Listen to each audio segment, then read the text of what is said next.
Bring your furry friends to join us for the doggy egg hunt on Saturday, March 28th at West Elm Park. Small dogs have their slotted time at 10:30 a.m. and big dogs gather for the hunt at 11:15.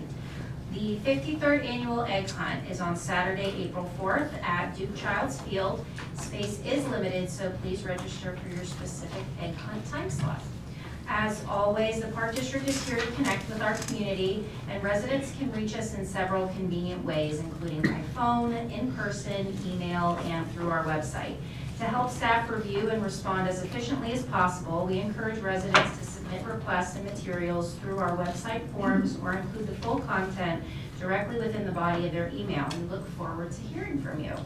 And then finally, we are very excited that the Winnetka Golf Club is officially open beginning this Saturday, and we are excited to welcome you back for the season. The 18-hole par 3 short game practice area and putting green will all open on Saturday the 28th. The driving range is scheduled to open as soon as we get that netting back up, which is hopefully next week. Thanks, Shannon. I'd like to now move to the approval of the March 26, 2026 regular meeting agenda, and I'd like to ask if there are any requests or changes or additions to the agenda. At this time, I would like to request an amendment to the agenda to move consideration of the update to policy 5.02 within agenda item 6.6 to the beginning of new business before 6.1 for discussion. May I have a motion to approve the March 26, 2026 regular meeting agenda as amended? So moved. Second. Is there any discussion on this item? No? This is a voice vote in favor. Aye. Aye. Aye. All right, we're moving on to the public comment section of the agenda, and this is our public's opportunity to address the board on any issue. When called upon, please come to the center position in front of the commissioners, stand at the podium, speak into the microphone, and state your name for the record. Please address your comments directly to the board. In accordance with 4.29 of the Board Policy Manual and as referenced in the Public Access Counselor Opinion 2024 PAC 81900, each speaker is permitted up to 3 minutes to provide public comment after being recognized. Speakers may not combine, transfer, or yield their allotted time to others.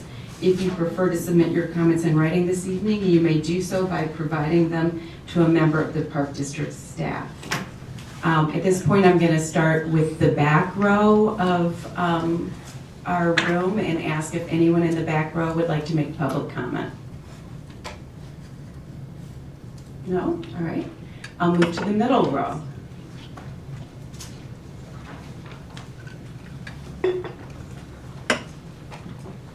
My name is Kim Marsh. I live at 364th Street. Is this meeting supposed to be broadcast live? Because I'm getting text messages from people who are unable to view it. Is it being posted after? It is being broadcast live. We had to create a different stream. It's all on our channel, on the YouTube channel, and we're going to have social media post that link as well. Okay. Thank you. All right. Thank you for your answer. Yes, let me reset your timer for you. First point I'd like to make is I think it's been stated publicly in front of other boards of the village that the Park District has support for the fence plan, and I think that's a misstatement. I think, as far as I can recall, there have been no public comments at any of the village meetings or at this meeting where people have come forward in support of the fence. So I would ask that that statement be supported by a factual basis if it's going to continue to be made. And the other point I would like to say is at last February's meeting, it was said from this board that there are no communications ongoing with 205 Sheridan. And fortunately, we are able to FOIA things. And in one of the FOIA responses, there were extensive timesheets from Mr. Simon that in 2025 to 2026 that told a different tale and told of extensive communications between Mr. Simon and the 205 team. primarily the attorney. So I think it is somewhat misrepresenting to state that there's no communication, because I'm sure Mr. Simon isn't making those phone calls on his own. He's being directed to make those phone calls, to coordinate. So those are my comments. Anyone else in the middle row?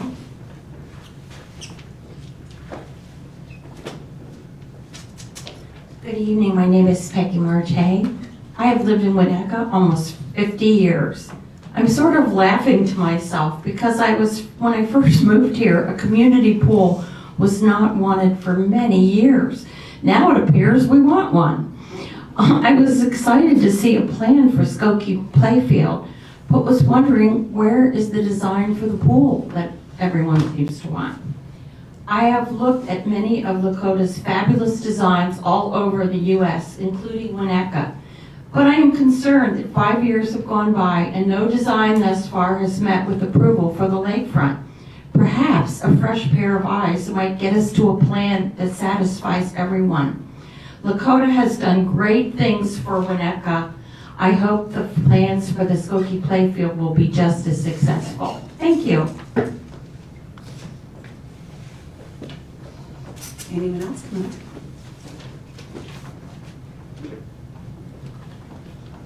Hi. Hello. My name is Christine Casper. I live at 226 Sheridan Road. I want to talk about the dog beach. This might seem kind of obvious what I'm going to say, but I feel like I really need to say it. I'm here as a constituent to speak on behalf of the dog beach patrons and to point out that aside from the community house, there's probably no more Park District asset that has more avid and appreciative user base. We use the beach 12 months a year. It's a friendly, happy, wholesome use of a park and a great asset to the community. And at the same time, it's not overused because the lack of parking is self-limiting. As a frequent user of the beach, I'd just like to attest that it works very well as it is, and to take it away from the community would be a grievous mistake. Thank you.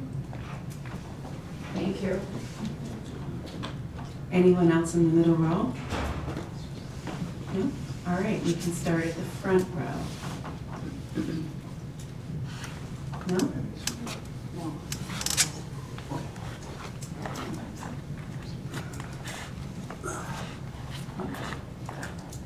Good evening, Charles Orth. I gave Shannon some material. I was at a class at NIPSA today on standard responses. This deals with mass shootings, school issues, and all the stuff that goes on at soft and hard targets. It was a great class. It's free, and there's some other paperwork that I gave Shannon on some other presentations that they were willing to come up to do. So that was first and foremost. Secondly, I want to thank you guys for all the work that you do in the two parks that are actually in Northfield, but covered under the Winnetka Park District, especially the one on Frontage Road, which is right down the street from my house. I brought this issue up before, and I feel very strongly. I was on duty in the fire department. I met as battalion chief when the poor kid at Duchow's Field was struck by lightning, and I think that may have been even before we had the lightning sirens and tornado sirens. So I'm advocating, and I brought this up before, and hopefully we can find the money. I know we have a big budget. I know this is a small amount of money considering I think I was quoted around $6,000 to put just a lightning warning device at that park. There's lots of kids that go there and have organized soccer events, plus the park is used by Winnetka and Northfield residents clearly, and this is a very important life safety issue. As at the last meeting, I took an audio of what you hear along Frontage Road. Sometimes I presented it to the board, which showed the highway traffic is very loud. So there's no other warning devices in the area that would cover this park in the event of a lightning event or early lightning detection and warning. So I think it's critical that you guys decide or vote on putting that expenditure in your budget and putting it in there. And as I said before, somebody made mention about worrying about vandalism. There's actually a basketball that sits on that basketball court that's there day after day and does not disappear, which is unusual for, you know, when you look at parks and different things. So I think it's pretty cool that in this day and age that you can have a basketball sitting there on the court and kids come and they're able to use it if they don't have their own and it doesn't disappear. So I think that that's pretty, and it's not like it's under some kind of camera. So I don't think we have to worry about that lighting device being vandalized by anyone, and I think it's critically important that that gets installed at that park. So I thank you for your consideration and your time in this matter. Thank you. Madam Chair, I hate to interrupt this meeting, but I'm getting texts from the public that they cannot see the live stream. So I wonder, and I have told them to go to the YouTube channel. It's on YouTube, and I also just relinked it to the Diligent, so it Okay. should, if you access the Okay. agenda, there should be a button that says video in all caps, and that should now link to the video as well. Thank you. We're also getting it on the website. Continue to let us know if someone is telling you they can't receive it. At this point, we'll move to the consent agenda, and I would like to know if anyone would wish to have an item added to or removed from the consent agenda. Yeah? Oh, I asked if anyone, I'm sorry, come on forward. Oh. Can I go? Yeah. My apologies, I thought I asked. Maybe I got a little distracted. Hello, I'm Janice Sword. I live at 316 Lockwood in Northfield, but I'm at the East End, so I do enjoy the Winnetka Park District, and I have a 7-year-old standard poodle, and he needs a lot of exercise. And since he was a puppy, I discovered the Winnetka Centennial Dog Park. He enjoys the beach, he enjoys the park up on top. I do see people there off-leash with their dogs, but I have never seen a problem there with any of the dogs. And it's never been crowded when I'm in there, and it was pointed out the parking is limited. I've never had any issues seeing any more people like waiting outside on the road to get in. So it's very convenient, it's very easy to get in and out of. Every dog that I've ever seen there has been very friendly. The beach is very enjoyable. The dogs love it. I'm not well informed as far as the issues with the boundaries. I mean, I know there's a house to the north and the south, but I don't know if people have complained from those homes, or if there's been any incidents where the police have had to come regarding dog problems or any other issues. And I think it's very important for the Park District to continue allowing this and not setting up fencing and changing the fob issue. I think it works fine just now, the way that it is. And dogs on leash on the beach, if they can't run free, I mean, it's too dangerous for them to be on a leash and run. And what's the use of having a dog park with a fence? What I'm trying to say is it's all been very well contained when I'm there. And the dogs' lives are enriched, the owners' lives are enriched. It's a very peaceful place and a very nice park district option. And I hope that it doesn't get discontinued. Thank you.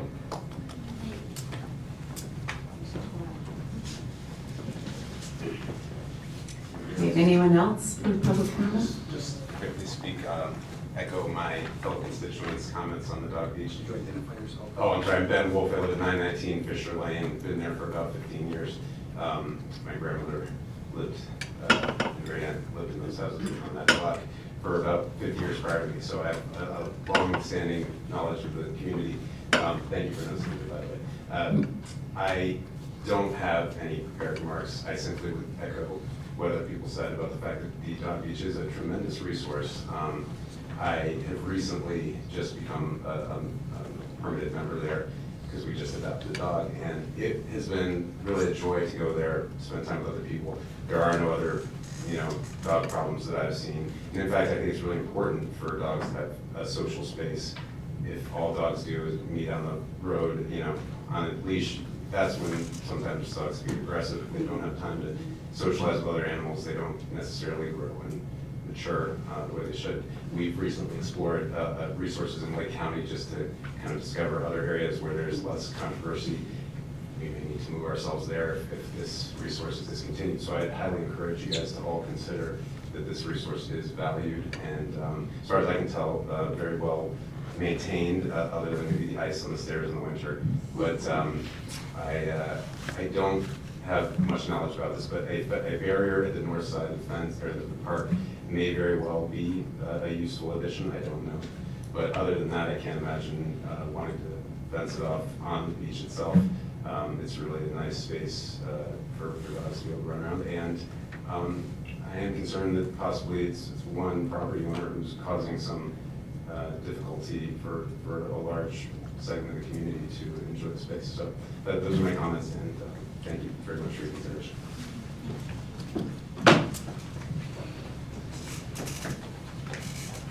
Hi, good evening. I'm Marie Flores. I am Ben Wolf's partner. We live at 919 Fisher Lane.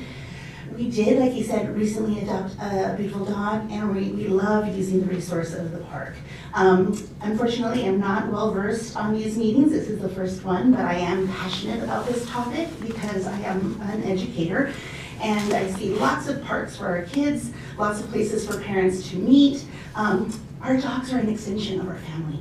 They are our fur babies, and if we lose this this resource, it's going to hurt us. And as it is, my fellow constituents have mentioned, it's a kind, wonderful place in a time where in our political climate, it's very difficult to make friends as adults. It's nice to come together regardless of your background and allow your animal, your pet, your loved one to run around and socialize and enrich their lives. It's very good for them. Unfortunately, we have experienced a lot of debris, what I believe is building debris, construction debris, rusted metals, shingles, parts of plastics that keep coming up, and they're not necessarily in the water. I think they're sometimes blowing over, but I do a lot of picking up of the trash. We've taken pictures if that is needed. But we do believe that if there is a concern about the beaches and what it looks like to certain people, I think we need to start with keeping it clean, keeping it safe. Right now it is fairly accessible for us. Like Ben mentioned, we may be having to move to a different community as far as being able to use their resources. Winnetka is our home. We would love to use this resource, and I think it's a huge mistake if we discontinue it or even mess around with the landscape in a lot of ways. We have a lot of erosion in that area. Building has caused some other troubles. So I just hope that whatever you all decide to do, that you keep in mind that there is a large community, it may just be a few here, but there are a lot of people who love this park, who appreciate it, we take care of it, and it's important to us. So thank you very much for your time.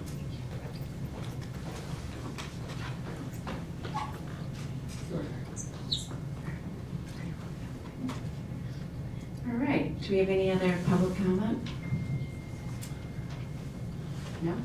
All right, I guess this is now ending for public comment. I'd like to move on to the consent agenda and request if anyone has an item added that they would like to have added or removed from consent agenda. I would like to remove the financials.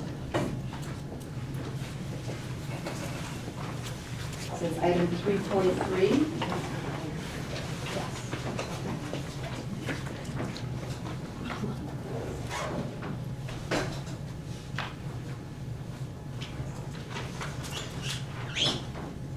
May I have a motion to approve the consented agenda as as amended? So moved. Second. Is there any discussion on that? No? Can you do a roll call vote, Sarah? Commissioner Corley? Yes. Commissioner Rath? Yes. Commissioner Root? Yes. Commissioner Seaman? Yes. Commissioner Tyson? Yes. Commissioner Coder? Yes. Commissioner Gibson? Yes. Motion passes. As we move through tonight's agenda, I'd like to ask commissioners to keep comments to 3 minutes per item unless otherwise noted, with one opportunity to speak on each item. If there are matters that require additional follow-up from staff and cannot be addressed immediately, those items may be tabled by a majority vote of the board to a future meeting. It's important that we respect the time of our community staff and fellow commissioners while ensuring our discussions stay focused on board level decisions that best serve our community. At this time, I think we should turn to the item that was removed from the consent agenda, the February 2026 financial report. Yeah, I just had a couple of comments on the financial report.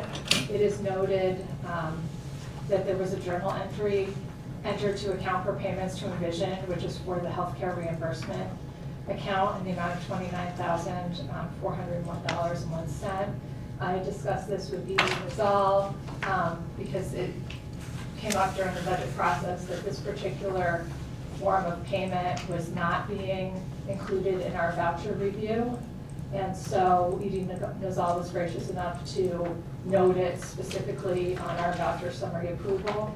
And as our new finance person gets up to speed, my understanding is that it will be looked at in more detail to understand why, and hopefully, at least from my perspective, bring it back in line with our other payments. But I just wanted to make a comment about it and note it in the meeting rather than just approving it on the consent agenda as to why they didn't want it to be perceived that it was okay, because I would really like to see it brought back into our normal process if we can, or at least have a very detailed understanding of why not, and then, look at policy and things from there. So that's all. And then I just have one question that I thought of this afternoon. The major capital projects for the turf, that was, I don't think, in our capital financials. Is that being backdated to the prior year? We can look at it later, but I just. Is that in the financial report that you're referring to? I know that the payment is in the voucher summary. I don't believe I saw it in the financial report, which is why I was. So it would be a FY 2025 Okay, expenditure, so it wouldn't be in the FY 26 financials. okay. I just wanted to double check because it is a giant amount of money. Excellent, thank you. Thank you very much. We'll be moving on to section 4 of the agenda. Oh, approve it. Do I make a motion to approve agenda item 3.3, February 2026 financial report and all associated items? Yes. Second. Vote. Yeah, roll call vote. Commissioner Rapp? Yes. Commissioner Cotto? Yes. Commissioner Ruth? Yes. Commissioner Corley? Yes. Commissioner Tyson? Yes. Commissioner Seaman? Yes. Commissioner Gibson? Yes. Motion passes.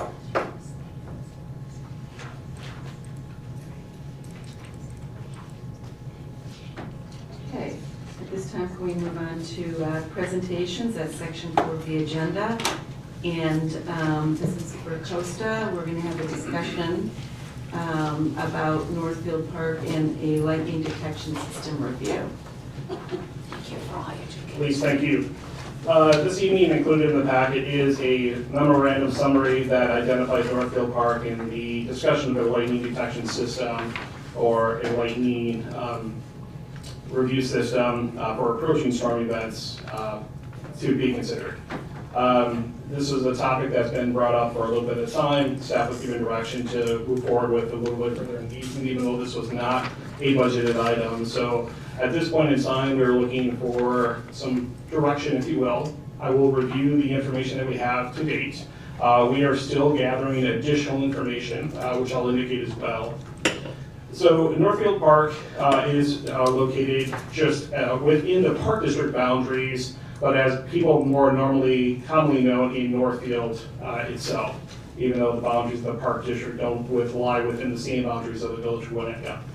The park location, distance-wise, allows us to look at utilizing our current system and putting a remote unit that would be run off of our base unit from the golf course center. So the golf course clubhouse has a 4-guard system that runs currently 4 remote units. We can add on an additional 5th unit for that. So that's something that we've identified as a potential opportunity as a low-cost implementation. Now, be aware, there are additional systems that are out there, and the age of our current system of 4-guard is something that needs to be taken into consideration as well for the future.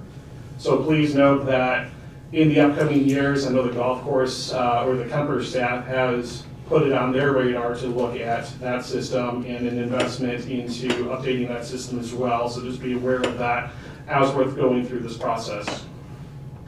So ThorGuard has the ability to put a remote unit that would be run off of our base unit, similar to say our Corwin Park, same kind of system, same kind of distance.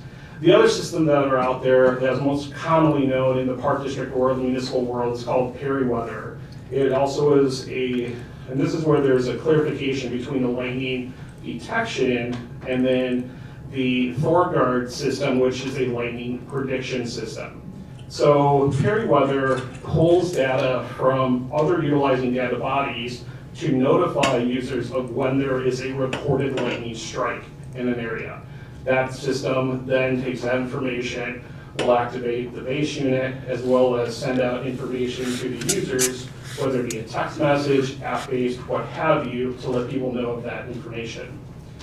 Going back to the ThorGuard system, that system is a prediction based on the climate of the electrical static in the air of the unit that is put out on site.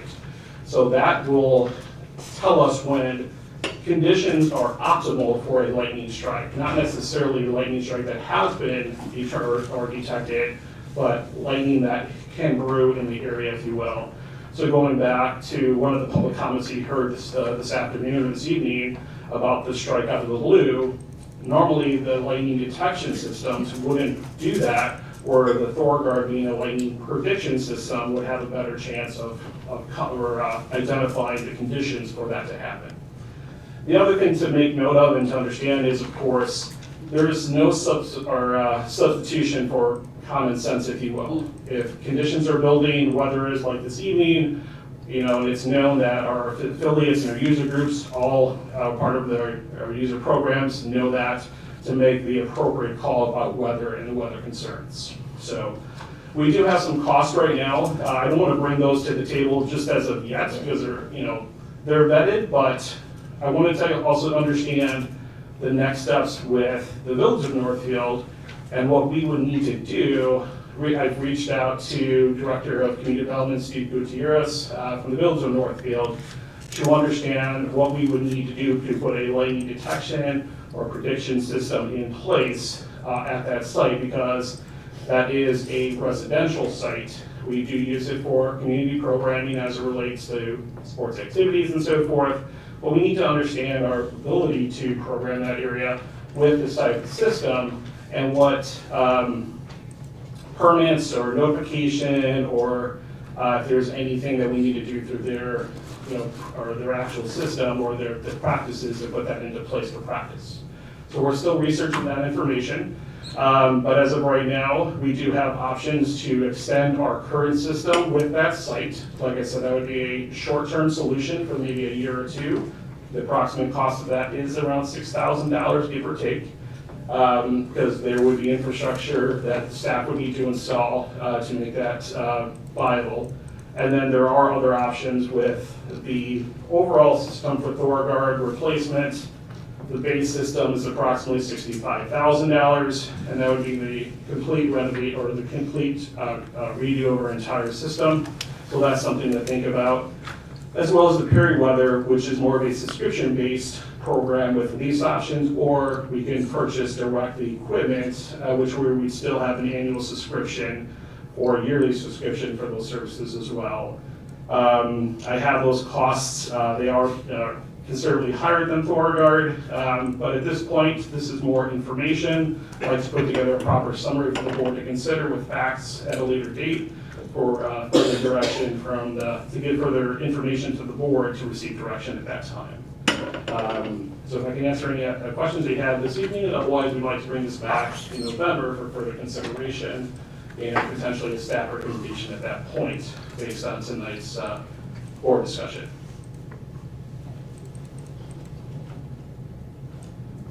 I can answer any questions. The ThorGuard remote system that is an option to install. It's the 6K.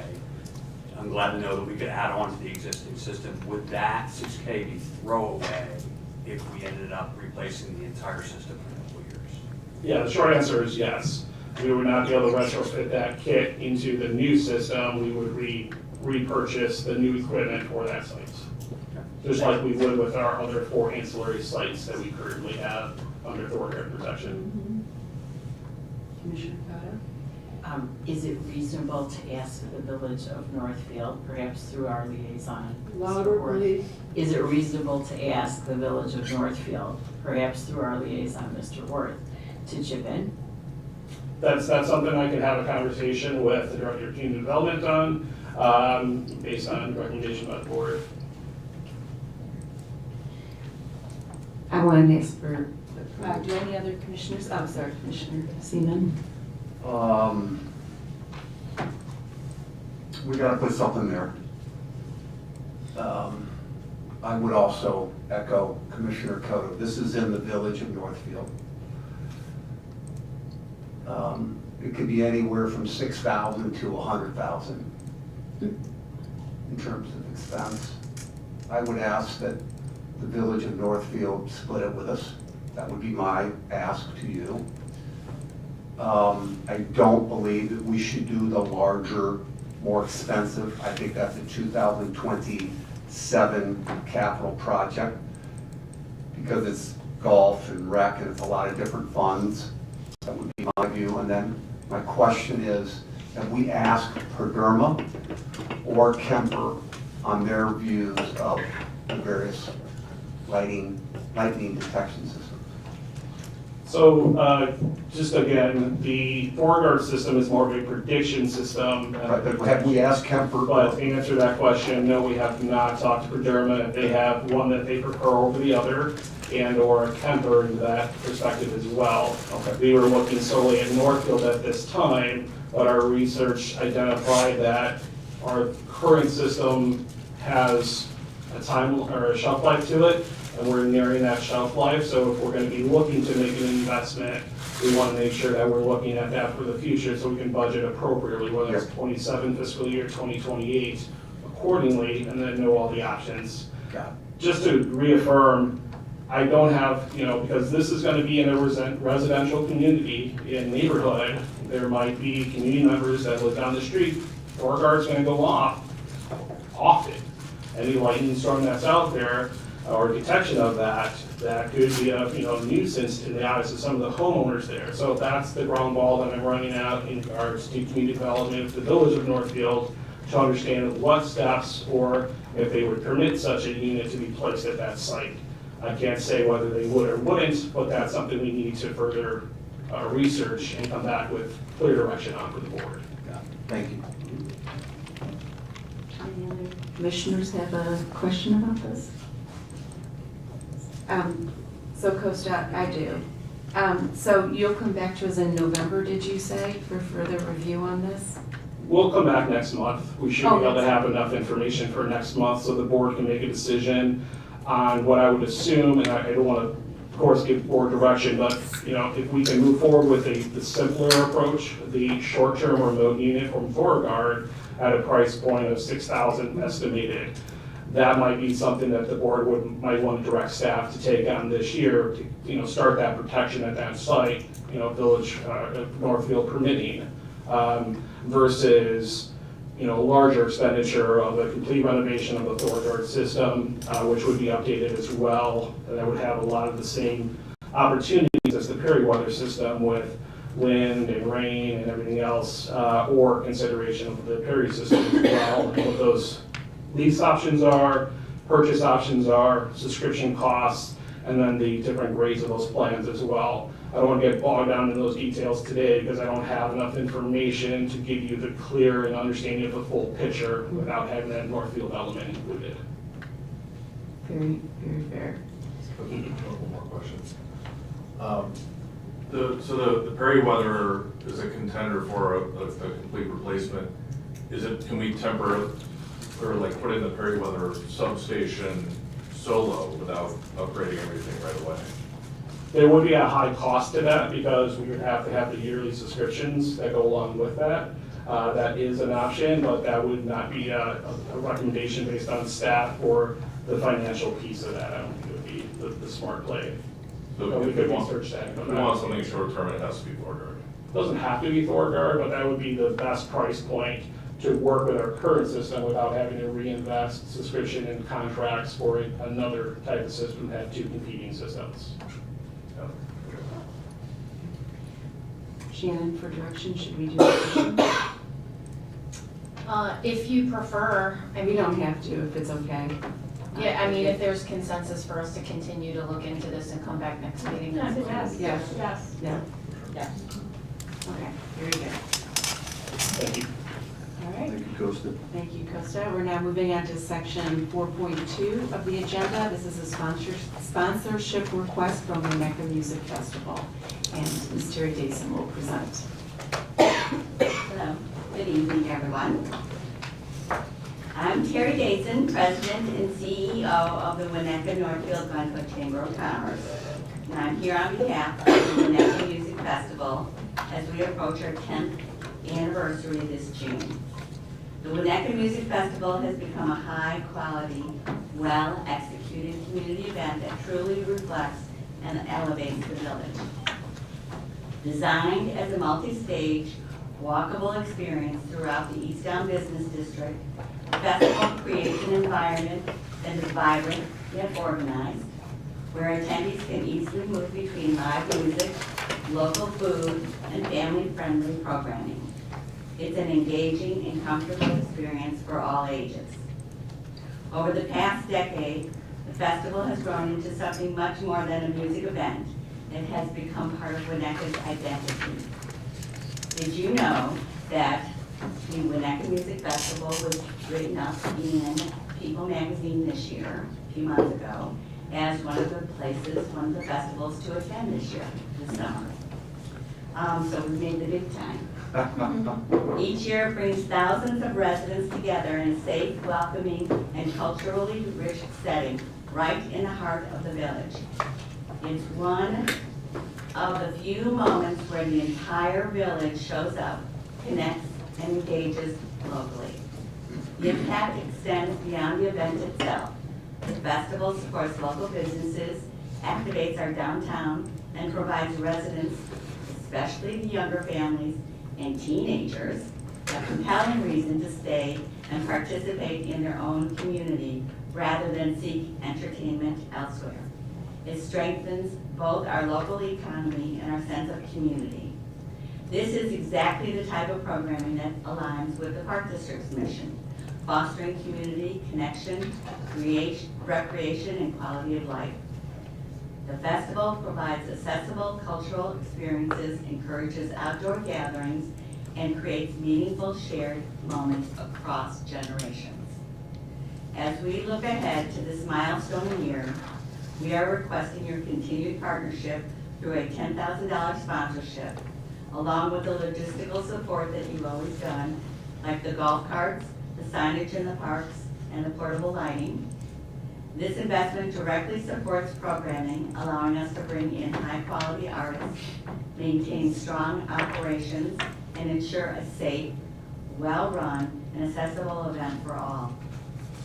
Your support plays a critical role in ensuring that the Winnetka Music Festival remains a community-centered and sustainable, not just for this year, but for the next decade. It reinforces the Park District's role as a key community partner alongside the village and the chamber in delivering a signature event for Winnetka. As we celebrate 10 years, this festival continues to reflect the quality, vibrancy, and connectedness of Winnetka, something we have built together. We would value the opportunity to continue this partnership and keep this event strong for our residents, families, and local businesses. Thank you. Anyone have any questions?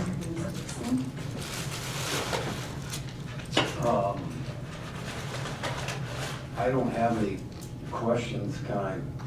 You can make a comment. Can I make a comment? Sure. Yes. You want my view on this topic? Yes, please. So, listen, you've done a really, really good job with Chamber. I think our farmers market is spectacular. You know, this district has supported, I don't know, for those 10 years, you're counting the one event that was actually on Skokie Right. Plato. I don't know if that's part of the 10 or That whatever, is, but that is. we've supported this wonderful event. I love it. I won't be there this year, unfortunately, but I really enjoyed it. High quality event, but it's changed. I remember being a volunteer, serving wine, picking up trash. My wife and I were picking up trash. We were probably drinking more wine than we were selling, okay? I can remember those days. It's changed, and we now have space involved, and that's owned by 16 on Center. I view this as different than it was. And we also, during the budget process, we made some challenging decisions about, listen, and we unanimously approved the budget, which did not have the Senate. And we also have a policy that we cannot donate money to for-profit. And I view this as I said, different than it was before. It's much more for-profit, that's fine. I love it. I hope it continues for another 10 years. But for all those reasons, I'm not in favor of the contribution of dollars as well as resources. And lastly, I do not want staff from the Park District, would be my preference as a board member. I do not want staff working on that weekend to support this. You guys are exceptionally busy throughout the year, so I'll leave it at that. So, thank you. Do we have any other commissioners that would like to comment? Discuss? Commissioner Ruth? Music Fest is wonderful. It has been a wonderful addition to our community. We're in an accreditation year now, and that means we've got to be squeaky clean on policy. But we're also a creative group here, and we're very creative. And I'm wondering if by chance we can put our heads together and come up with some ideas to help Music Fest. Could we buy advertising as a park district? Could we sponsor the family stage in some way that would not be a violation of policy? I don't know, and I would look to, our policy guru to advise us. But in some way, just saying thank you to the chamber, thank you to Val's List, and then, yes, it is different in space, it really is. Just an idea to show our continued support. It's just, I'm just throwing it out there. Yeah. Okay?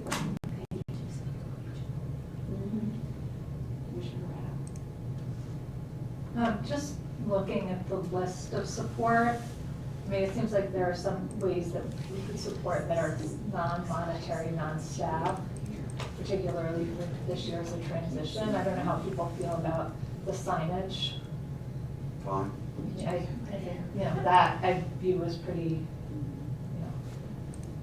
as a transitional step that we could continue to support without the financial contribution.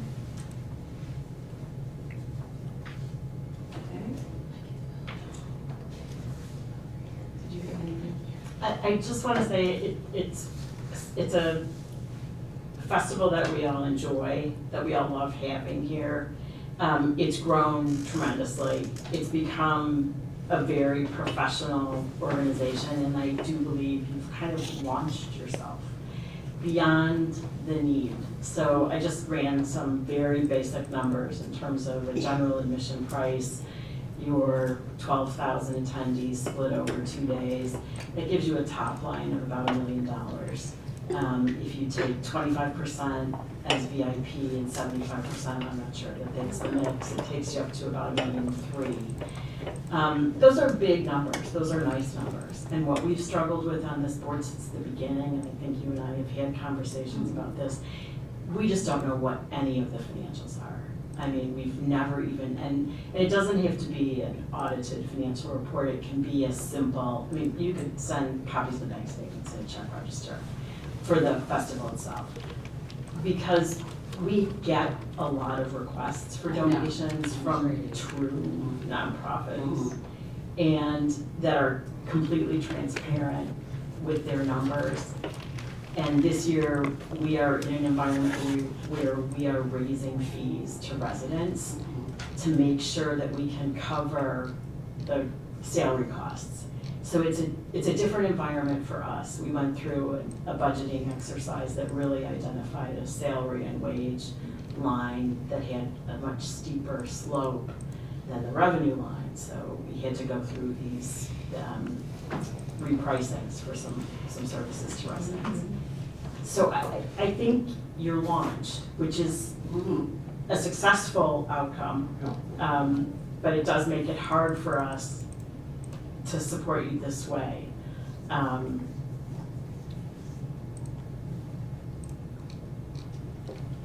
And for that reason, I'm in favor of the non-monetary support. I'm in favor of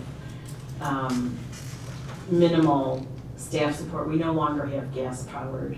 Right, we don't. Yeah, I figured you probably. So, and that would be fine too. Yeah.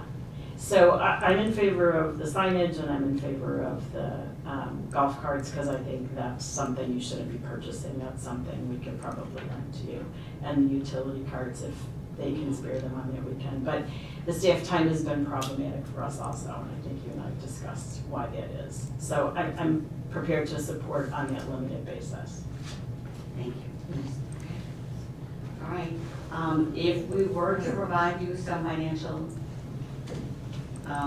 information in the future, I wouldn't rule it out. Beneficial. Yeah, I wouldn't rule it out. I don't want to say never. Right, but it would be. But I think it would be really helpful because we have asked for a number of years, just some basic, like, just send us a bank statement and check register. It doesn't have to be fancy. We've all been on nonprofit boards. We know how they work, so. And I was doing the numbers for them. It was a disaster. Yeah. I'm sure you tightened that up. I'm sure you. No, it wasn't that's not my forte. They have somebody much better. Yeah. All right, well, thank you very much for your time. I appreciate it. Anybody else? Any other comments? No. Do we do a vote for like signage and everything? Well, and that portable light is what, that really. I'd be in favor of. For in-kind support, I have the authority to do that under, I believe it's like 15,000 in-kind support that I have the authority to do. So we can work with Terry and the chamber on making sure that they have that in-kind support. Again, the golf carts that we have, they're electric now, so I know it was a little bit of a learning curve last year. That wasn't that fun in regards to charging and back and forth. So we'll have to take a look at that on how that worked from last year as well, but we can work through the non-monetary items. Thank you for presenting. It's a very exciting and beloved event, so we're looking forward to it. Thank you for your kindness. Thank you. Thank you. We'll see you at the market. Yes, we will. All right. We're moving on to section 4.3, 2025 Winnetka Caucus Planks Review, and Shannon, this is you.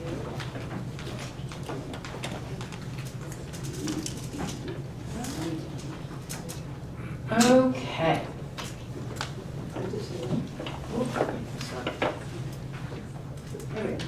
Okay, so in 2025, we had three specific planks from the caucus, and this is an overview of what we've been able to accomplish, and a little bit more information on what we already do in regards to some of these planks.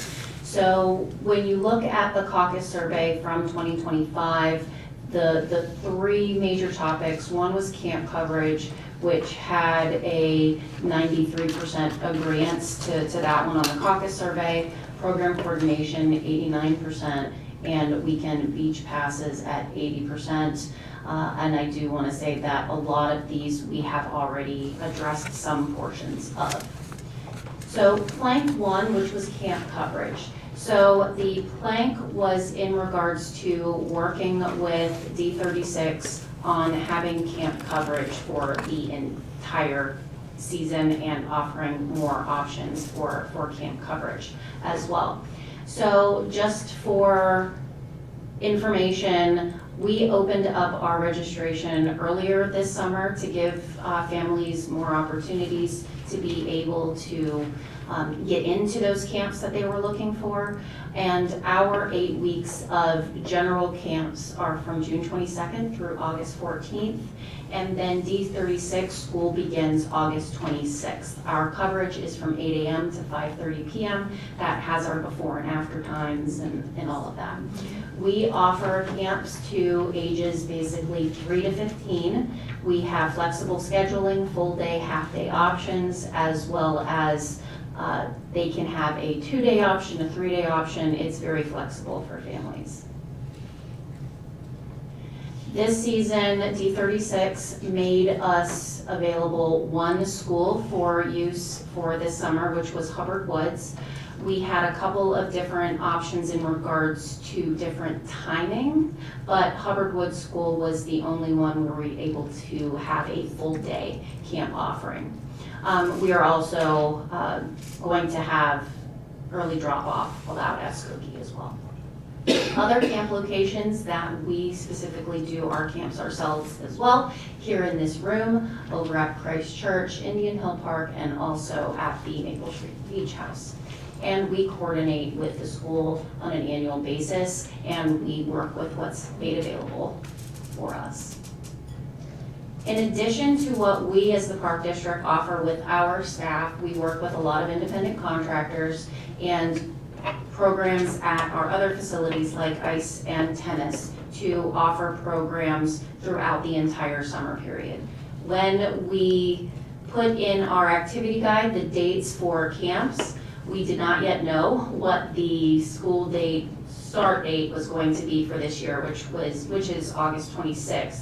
So it's advertised for a lot of the camps for camp to end after school goes back. Well, that's not actually what's going to happen. Those camps will end on August 21st, but it is basically for the entire camp season. So that goes from sports camps at multiple different locations, beach volleyball, dodgeball, Nerf and dodgeball camp, tennis, and figure skating camps that are offered throughout the entire summer.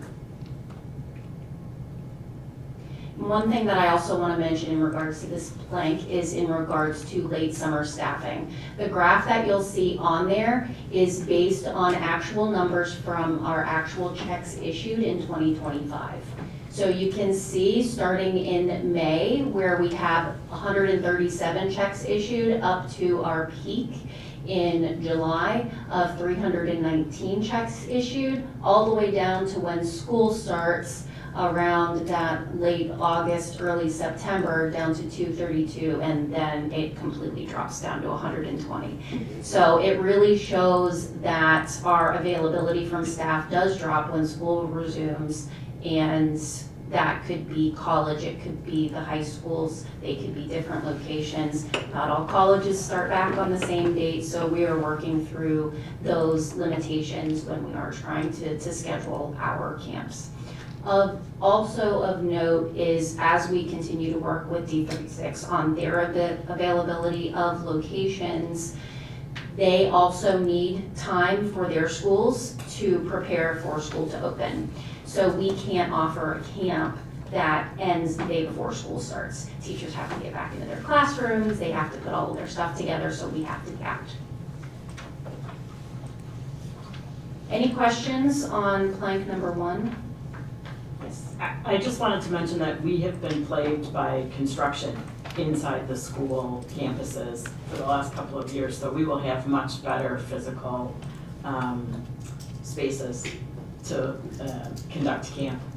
I do think that from the school's perspective, there's always going to be something. Yes. We didn't have, and that's nothing against the school system. No. There's- That's their time to get the things done. Yes. And so even this year, when there wasn't any major, there's not any major construction this year, there's still going to be things like HVAC that needs to be repaired or upgraded and that sort of thing. So there's always going to be some sort of work that needs to be done that's going to restrict our access. It does highlight the limits on physical space that we have Yes. here at the Park District, this being our camp room. Right. And sometimes, court 4 over at tennis. Yes. Okay, so plank 2, which was in regards to program coordination. So the way that this survey question read was, should we coordinate and provide programs? Which is, to me, an absolute, yes, absolutely, we absolutely should do that. So we do a lot of that, listed here, I'm not going to read them all off, but they are a number of organizations where we do coordinate with all types of programmings for all different age groups, all different interest groups, and that occurs extensively throughout a number of our partnerships. NSSRA is a big one, and all of our affiliate groups as well. So they use our facilities, they coordinate with our staff, and again, we serve multiple interests, multiple different age groups. What I found was I think, most important from this particular plank was the question on whether or not that coordination, not whether it occurs, but how that scope and the balance of that should evolve over time. And a lot of that we saw with doing our comprehensive master plan, where we did our statistically valid survey and heard the needs of what the community was interested in and the demographics, and even looking at our needs assessment on programming, where we were doing well in programming, where we have wait lists, where we have cancellations, those types of things. So that is a more impactful, that's more impactful data on how we are going to be able to move ourselves forward in making sure that the programs that we're doing, we're meeting that community demand, we're being financially sustainable, we're working with our partners, and we're avoiding duplication where appropriate. Any questions on plank number 2? All right, and the third plank, the board, excuse me, the board actually made a change on this in the fee structure in 2025 when the board added a weekend pass or daily weekend pass for daily beach visits. So that is only for the People Beach. So as far as the launches, both non-motorized and motorized, that still stays the same for daily, which is Monday through Friday. But as far as daily beach passes, that is now going to be offered 7 days a week with a specific weekend rate that was put into place by the board with our fee schedule back in 2025 for this year. This will be the first season under this structure, so we don't have any usable data yet on what that's actually going to look like. It may reduce what we see in revenue from annual passes. It may impact how many individuals are coming out on a weekend day. So we don't know how that's going to impact our actual usage yet, but we'll make sure to keep an eye on that, make sure that if we do have days that are busier, that we're gonna have staff as appropriate and move folks where we need to move them during those time periods to keep as covered as possible. While there are no beach capacities really for our locations, there's always parking capacity for those types of facilities. So we want to make sure that we keep an eye on this for this season to see how that plays out. One thing that I did want to mention about this too is in the plank, it mentioned residents only for weekend beach passes. With grant requirements and looking at being able to be as fair and equitable as possible across the board, of having resident and non-resident options for that. There is a pricing differential for those different options, but it is something that by having a daily weekend pass for residents, we need to have a daily weekend pass for non-residents as well. So that was in the fee schedule approval back in 25 as well.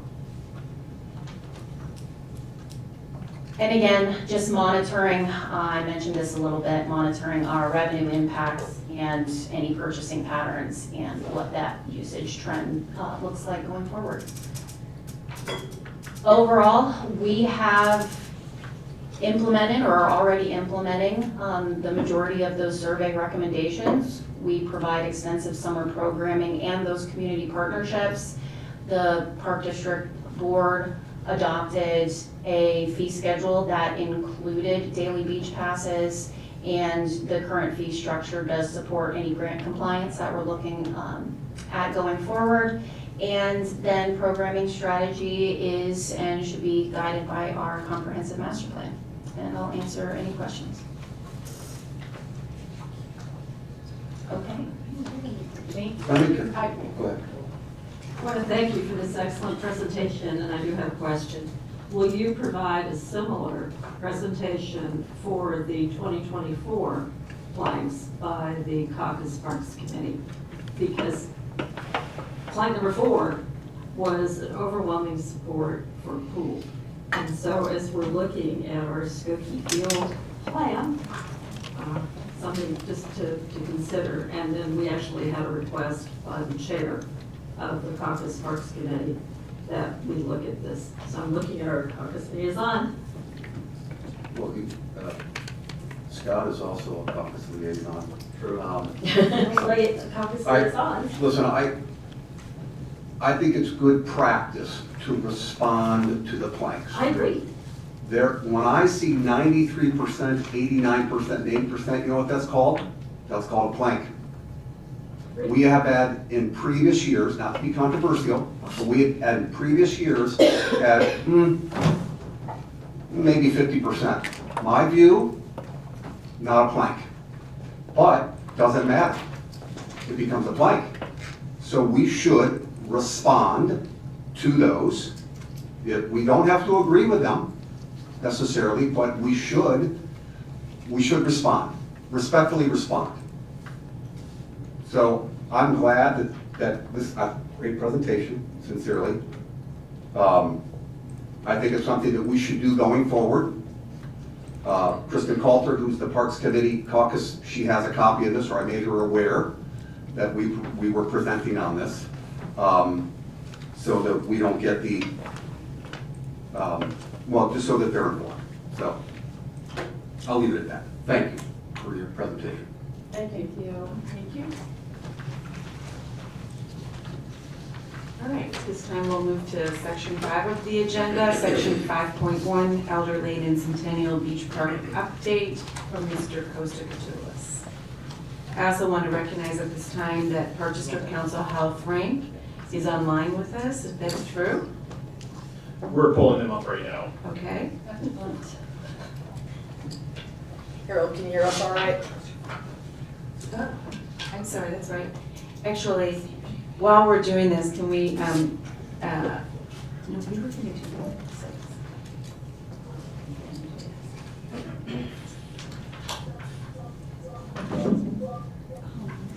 I'm hearing something.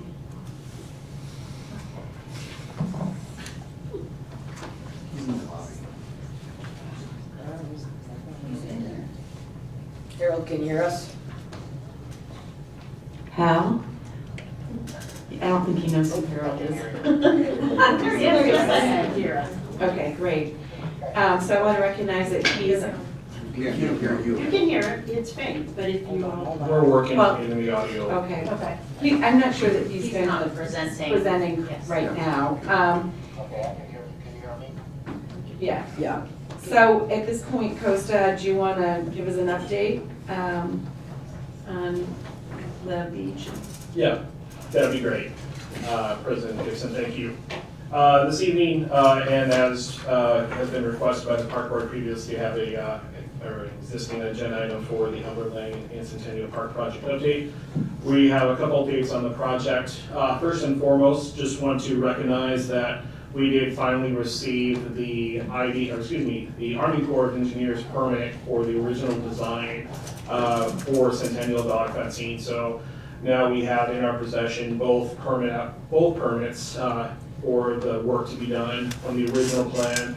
And we have also reached out now to Cook County to affirm that, because they were waiting on the Army Corps to review and approve the permit. So we're waiting on Cook County to circle back with us in regards to their review as well. So just a quick update on that. As we continue to progress through the project, it was identified that the zoning board meeting did complete back in March. There was a hearing for the zoning board. At that time, unfortunately, there was a determination not to approve the plan, or in this case, a recommendation for the council for approval. They chose to deny our approval at this time. That is the zoning board. As we continue moving through to the next step, which is the design review board, we want to make sure that we are moving forward in the correct way and identifying the process. The initial plan, which was the two fence lines that were installed inset 20 feet of the property line, was presented to the Plan Commission originally. Based on our time at the Plan Commission and the review from that meeting, it was suggested for the park board, or in this case the park district, to make some changes. And so we did that. We brought a new conceptual plan. We held a special meeting on February 5th to review a conceptual plan that we brought forward that took in consideration some of those items that were discussed. From that point forward, we took that plan and we presented it. Unfortunately, we weren't able to meet the cutoff for the February meeting, but we presented that plan to the Planning Commission in March. And at that time, we only had presented the new alternate plan 1 as approved by the park board. It was brought to our attention from our legal counsel, in this case, our secondary legal counsel, Representative Hal Frank, that we never formally withdrew the original plan from the Village of Winnetka. So the Plan Commission had a review of one of the plans. The zoning board had an opportunity to review the other plan. Neither of those two boards or commissions reviewed both plans completely. It was one or the other that they reviewed.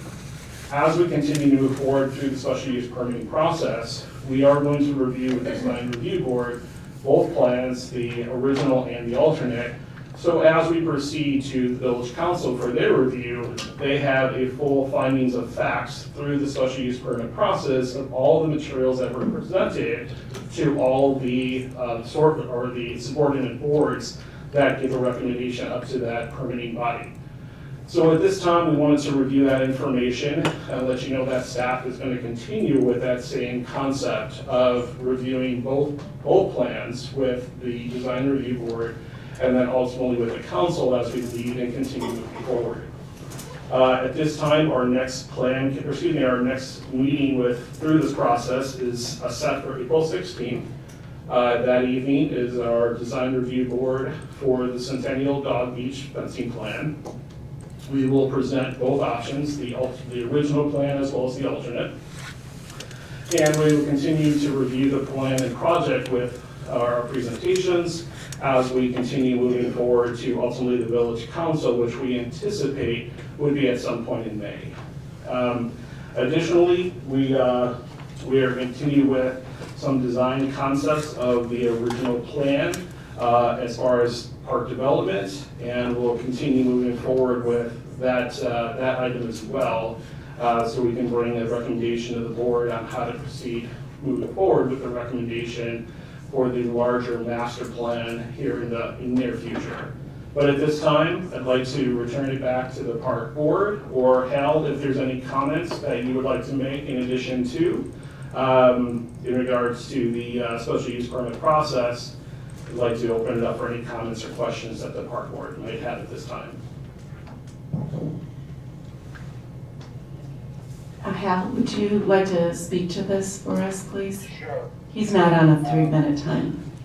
Okay, sure. So I posted, gave a completely accurate summary of where we've been, where we're headed, and the reason we wanted to bring the matter before you this evening, make it an agenda item, is to make it clear to everybody, to all of you, and to the public that we're proceeding forward and ultimately have to proceed forward to the village council on both plans. And that's because of the way in which special use permits are considered in the village of Winnetka. To my knowledge, it's the only community anywhere in the Chicago metro area where you go to both the Plan Commission and the Zoning Board of Appeals for a recommendation on a plan. And you not only, and as some of you may recall when I first appeared before you and introduced myself, at one point I actually sat on the Winnetka Zoning Board of Appeals. And I often express my frustration with this process. As someone who does it for a living, I thought it was somewhat of an obtuse process. The village ultimately did correct that wrong, if you will, by creating a single place to go, a single commission, if you're doing a plan development. But for a regular special use, they still have this rather bizarre process that sends you to both the Plan Commission and the Zoning Board. And so what that means is you have the risk of inconsistent results, you know, getting a positive recommendation from one body and a negative recommendation from the other, and that's happened. And then you go to village council, the village council is the final decision maker. Or you have a situation which is, again, somewhat unique that we have, which is you don't have inconsistent results. They both recommended no, but they recommended on different plans. And as Caucus said, and this came up at the Zoning Board of Appeals meeting, while everybody was proceeding forward with alternate site plan one, and that's the only thing the Zoning Board considered. We made it very clear at that meeting, because this issue did come up, that the first plan was never officially withdrawn. And it could have been superseded, or it could have been withdrawn, had we gone back to the Plan Commission with alternate one. But the way the Plan Commission public hearing process ended, for those of you that were there, or you saw it, or you watched it, at the very end of the meeting, at the end of the hearing, when it was clear that the commission was going to vote no, I specifically stood up and said, you know, we would like to get continuance and maybe come back with a plan that responds to your concerns. And the decision was made by the Plan Commission not to continue the matter, not to have us do that. Had we done that, I think it would have been very clear that the only plan on the table is alternate one. But they elected to not have us do this, to do that. They said, if you have an alternate, bring it to the zoning board. And so we did. And so we're in this situation now where the village zoning ordinance required us to go vote to the Plan Commission and the zoning board. We went to the Plan Commission on, if you will, Plan A. We went to the Zoning Board of Appeals on, if you will, Plan B. They both recommended no, and now, in my opinion, we have to complete the process which is contemplated by the village's own ordinance, which means the village council has to consider and act on both recommendations, i.e. both plans. So we just wanted to make sure that, you know, that you understand and you're in agreement with the fact that we are, you know, proceeding in that fashion.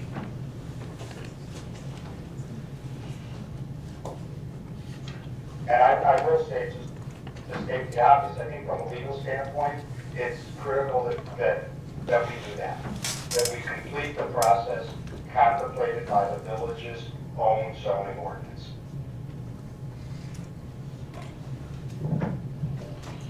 So at this time, staff is still anticipating to move forward as we discussed here this evening with both plans. However, the park board would so choose to give direction on that.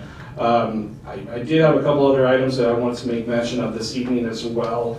There was a request for one of the commissioners to re-engage with the village and, you know, find out if there was a temporary solution to our temporary plan. Unfortunately, we did have an opportunity to meet. Unfortunately, they were hard fast that any fencing that goes up will require a permit or a stop. So there's not an opportunity for us to make accommodations through this year in a quote-unquote temporary capacity of our temporary plan, which is our plan. So there's nothing we can do on that front. And then the other thing that I just want to make mention of, because we did hear from some new people in the audience this evening, the reason that we are looking to install the fencing is to meet the county requirements for the dog beach. And those are Cook County Department of Animal and Rabies Control requirements that drive this information. This is not a village ordinance, this is not a state or federal ordinance, this is a county matter that we're looking to become in compliance with. So I just wanted to note that for those who might not be as read in on all the back and forth in the history, but that is the main driver for the fencing requirement, along with our concerns around safety, especially as it relates to the north end of the property and the potential, and as we had in the past, as I've presented before, the previous fencing that we had installed on the beach to protect the users of Elder Lane Beach. Now that we are reopening for the 2026 beach season, that's going to be a concern, and that is a concern for staff to address prior to reopening. So if there's any questions, Lisa, I'd like to give it back to you. If there's any questions or the board has any questions. All right. I did want to also, though, ask our council to talk about some of the questions we had in our last meeting concerning enforcement for 2026. Thanks. So, our district has an ordinance which says that you cannot allow a dog to run at large at the beach. Similarly, the village has an ordinance that says dogs are not allowed to run at large without a leash. And so, the board asked me to communicate with the village attorney and to talk to the village about what the options are for enforcing the rules. We had a meeting, Shannon and I had a meeting with the village manager, the police chief, and the village attorney about the options available for enforcing the ordinances. The status quo is that if a member of the Park District staff observes a violation of an ordinance, we can call the police, and if the person refuses to comply, they can be issued a citation for violating the Park District ordinance or the village ordinance. The village police has authority to write citations for violations of the Park District ordinance. One of the things we talked to them about was making sure they have an updated set of rules to make sure that they are read in on what our regulations require. But that's the status quo, and they expressed a willingness to continue that. The other option we discussed was the fact that New Trier High School has members of their staff who have been deputized by the village police to issue citations directly without calling the police. And so the village police chief said one of the options available to the Park District was to have our staff deputized. That doesn't mean that they become sworn police officers. It doesn't mean that they carry any handguns or anything. They literally are become like community service officers. And they would have authority to issue citations, which end up being routed the same way a police officer's citation would to the village's administrative adjudication process. And so,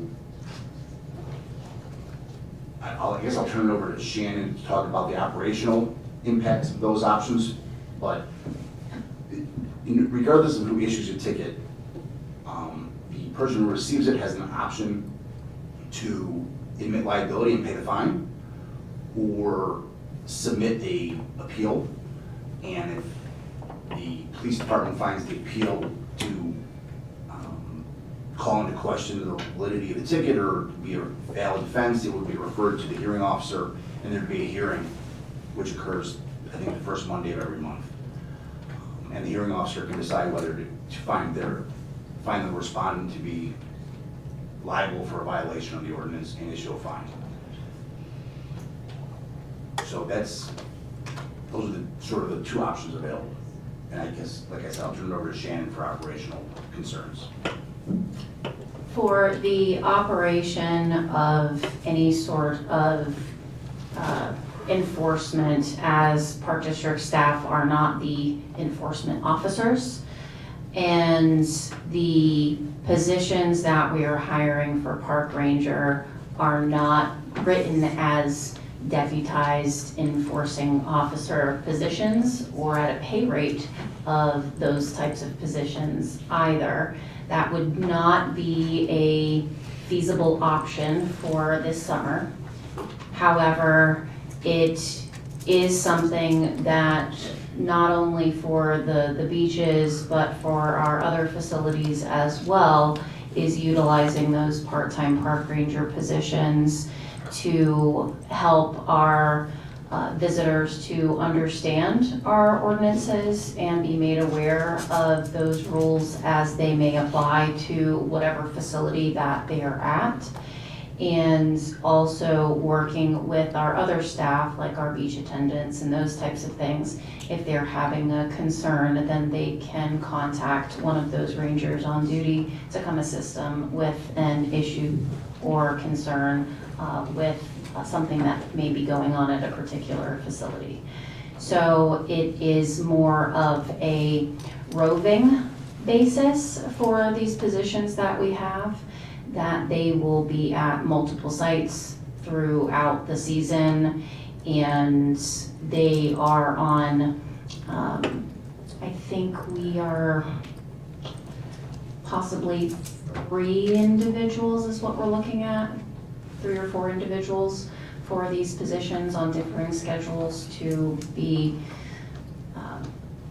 more in use over the non-winter months for assistance there in the conversations again with the police chief, that they would be able to come out if they're called for a concern. However, I think both of our want is not to write tickets, but to make sure that our ordinances are complied with.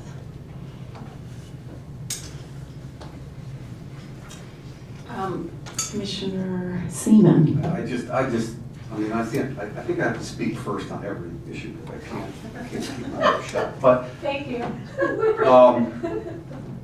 so I apologize. The village has an ordinance. Adam, correct me if I just want to make sure. There's an ordinance, village ordinance that says no dog can be off leash unless it is fenced. No, the village ordinance doesn't even talk about fences. It just says the dogs have to be on leash. It's section 6.08.020. It shall be the responsibility of the owner of any dogs in the village to prevent such dog from doing any of the following prohibited acts, each of which is declared to be a public nuisance. 1, running at large. Running at large means being unconfined on or in property not owned or lawfully possessed by the owner of the dog, including public property, without being under immediate control by the owner of the dog or a responsible member of the family by means of a leash, cord, chain, or like device. That's the end of that restriction. It doesn't matter if there's a fence, it just says if they're not on their own property, they're supposed to be under the control of the owner. So we're trying to figure out a solution that's also respective to the Cook County ordinance that would allow dogs to be off leash. And yet the village recommending boards have said, sorry, so far. I greatly appreciate the comments from the dog owners. I used to use the dog beach. No one on the board here wants to get rid of the dog beach. But we have ordinances. And we have safety issues. Elder is open for the first time for people in the water since 2020. So what many people in the community are asking us is to take the risk, however remote it is, that something could happen. That a dog does, well, run off of Centennial, go to Elder and do harm. So what does Perderma say? Who's our insurance company? We've got a known Cook County ordinance. Just like to put a fence up so that we can have some comfort that a certain terrible event won't happen. So I would like that both plans be put forward, would be my view, similar to what Hal was saying, not that you're asking me, but present both. We're trying to figure it out. They're not telling us anything, so we're trying to iterate somewhat with a blindfold on. So, thank you for the time. Thank you, Commissioner Seaman. Are there any other commissioners that would like to speak? Commissioner Root? No, please go. Okay, well, because I'm really excited about the new season, I pulled the new dog beach application. And it is quite extensive this year. And what I saw was a new addition that required not only the vaccination records, which of course we want to do, but also that there had to be a stool specimen sample. And I have some questions about that as to whether that has to be at a certain time or when you go take your dog for your annual exam, if that specimen exam will be adequate. And so I would ask the executive director that question. That was something that was brought to us by Cook County as a requirement. Okay, all right. And again, we have hung our hat since 23 on this Cook County regulation.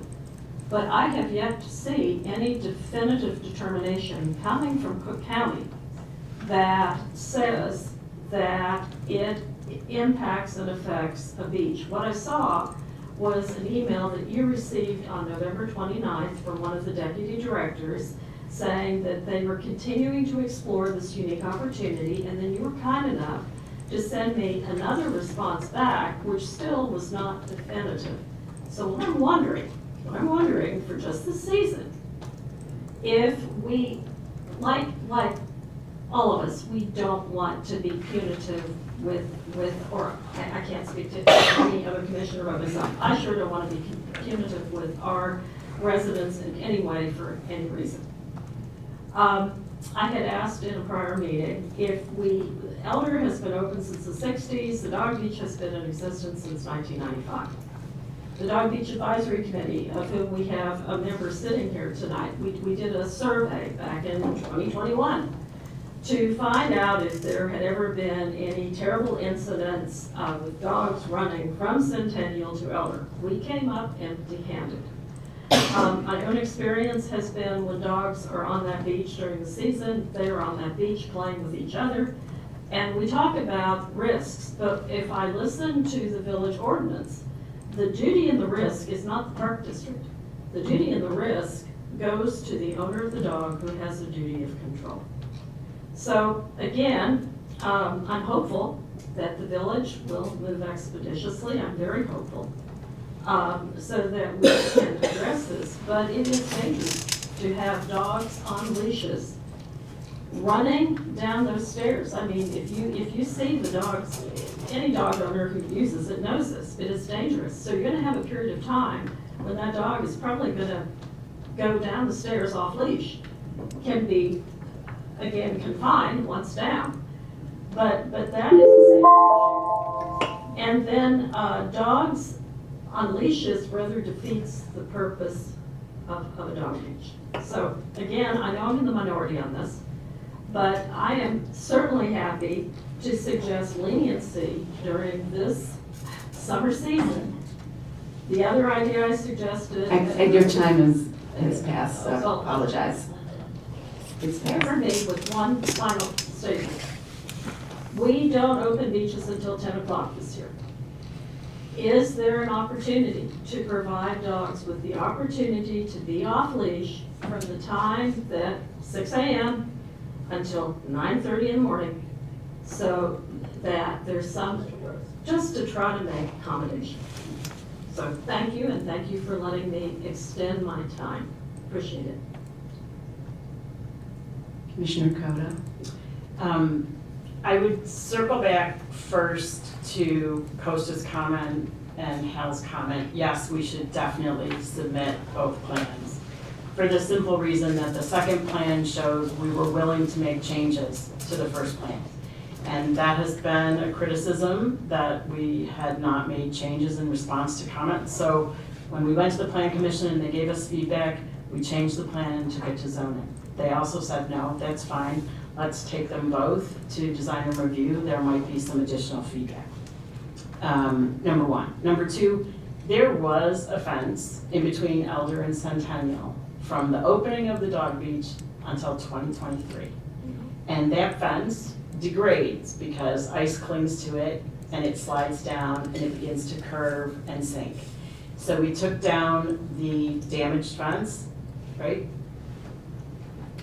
The timeline is a little bit off. It's Okay. about 2010, or 2008 through about 2014. Okay. We had the fencing down. Okay.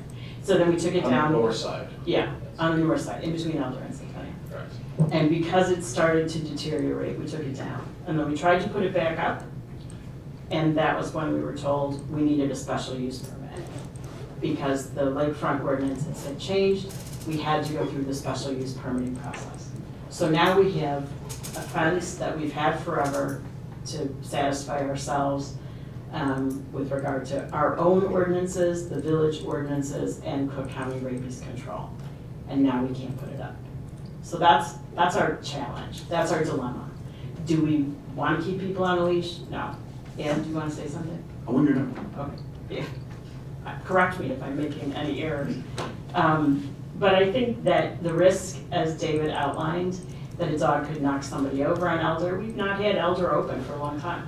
That a dog could knock somebody over at Elder, that a dog could, God forbid, do harm to somebody at Elder or somebody at Centennial, is a risk we can't take. We can't reasonably take that risk. Is it gonna last forever? I hope not. We had a March meeting. People on this board were supportive of submitting a permit for a fence. And we submitted the permit in April. We got our first hearing in January. Okay, that's how it's rolling for us. That's all I wanna say. Yeah. We have the Cook County regulations. We've had them for some time. The plain language of the regulations makes it clear that this is subject to the jurisdiction of the Cook County Animal and Rabies Control Department. Section 10-4 of the regulation says no person, including a municipality, forest preserve, or park district, shall designate within the county any outdoor area as an area where dogs may run off leash unless the sponsor complies with the regulations as may be issued by the administrator for the operation of outdoor off-leash areas. And then you can refer to the regulations adopted by the administrator, which say a dog park must be completely enclosed with each entrance designed in a manner as to secure against accidental opening. I don't see where the ambiguity is. That's called a pickle. Well, we need a fence then on the eastern by the water. Commissioner Corley? Yeah, I don't think it's a pickle. I want to clarify what you're saying, David, because you're saying you use like they a lot. It's, from my point of view, the county requires a fence. The village ordinance, from what I heard tonight, doesn't allow dogs off leash ever. Assuming we can get around the village ordinance, I don't think we can get around the county ordinance. So we need a fence. My understanding is that we, as an entity, if we had control over the beach, which is Park District land, if we had control over it, there'd be a fence up already, or it'd be being installed this week. It's not very hard to put in, it's not very hard to remove. You pound the posts in, you pull the posts out. If you need to move it, you move the fence. If you make a mistake by 3 feet, you move it 3 feet. What you were saying, and what I've seen, is that the village is going to prevent us from putting a fence in. I went to the ZBA meeting It's an advisory board. They advise the village. And I was expecting some logical critique of our plan. Our plan is so rational and so straightforward. I couldn't imagine anything wrong with it. And honestly, at that meeting, I didn't hear anything wrong with it. I didn't hear any feedback from that board, except, you know, one person said, why do you keep bringing up, why are you so interested in this fence? How come you're not building a pool? That's one of the feedbacks that I heard from the ZBA about this fence. Like, if we're gonna build stuff, we're gonna bring stuff to them all the time. We should have stuff in front of them every week. It doesn't seem like we're gonna be able to build the fence. The county requires a fence. There's really nothing we can do. Like, I'm guaranteed I would vote 100 times to put that fence in next week and have an off-leash dog park with the 2 doors entry and the badge, and all the dogs have their shots and they're all checked out. And we're not gonna be allowed to put the fence in, and the county won't allow dogs without a leash, without a fence. It's like very straightforward, and none of our opinions matter, as far as I can tell. Nicely summarized. Thank you. Could I just ask you to summarize or Eugene is all to summarize the conditions of the Army Corps permit? Just so that everyone is aware of those, because I thought that was kind of helpful. I don't have them memorized, but I can pull it up, or basically to summarize from staff's review or my review. The site can't be closed no greater than 7 days. The fencing needs to be remained open. If it is closed greater than 7 days, then we need to notify the reason why, and the Army Corps could then deliberate on whether that's acceptable or not. The fencing must be maintained in good order. If the change of use for the fencing, or in this case, the site, the dog beach, was to change, we would need to bring that information back to the Corps so they can render and review that information, possibly changing their decision or discretion on installation of a fence as being permitted. Maintenance of the area was another thing that was identified. It was more or less keeping that the fence that was projected to be installed was maintained in good order, and that the gate system would be accessible and open to the public to use, not locked, which it was not intended to be, and that there was proper signage to notify people of entering into a dog area.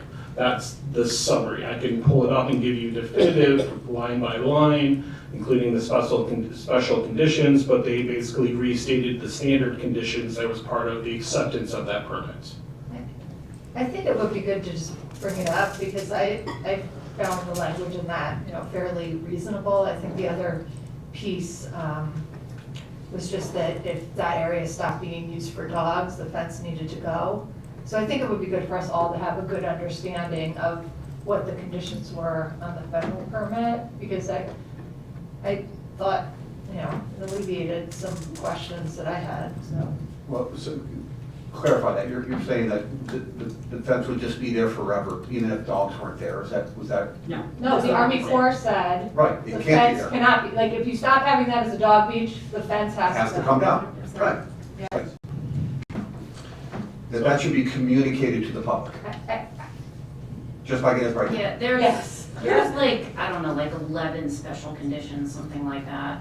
I mean, do you want us to read those? I think we're good to Out We loud? have Well, if shared someone can, understanding, because that was. we could post them, but if I can speak to something for, 3 minutes while someone tries to pull it up. I mean, I I have have that too. Yeah, I mean, we Yeah, have. I just think it's good for perspective to understand that. It's good for the public to understand that. Sure, I can go ahead. Special condition 1, the gates must be regularly maintained throughout the year by removing accumulated sand to ensure, I was trying to get through. Lower. I thought I had 3 minutes. Sorry. A dramatic reading.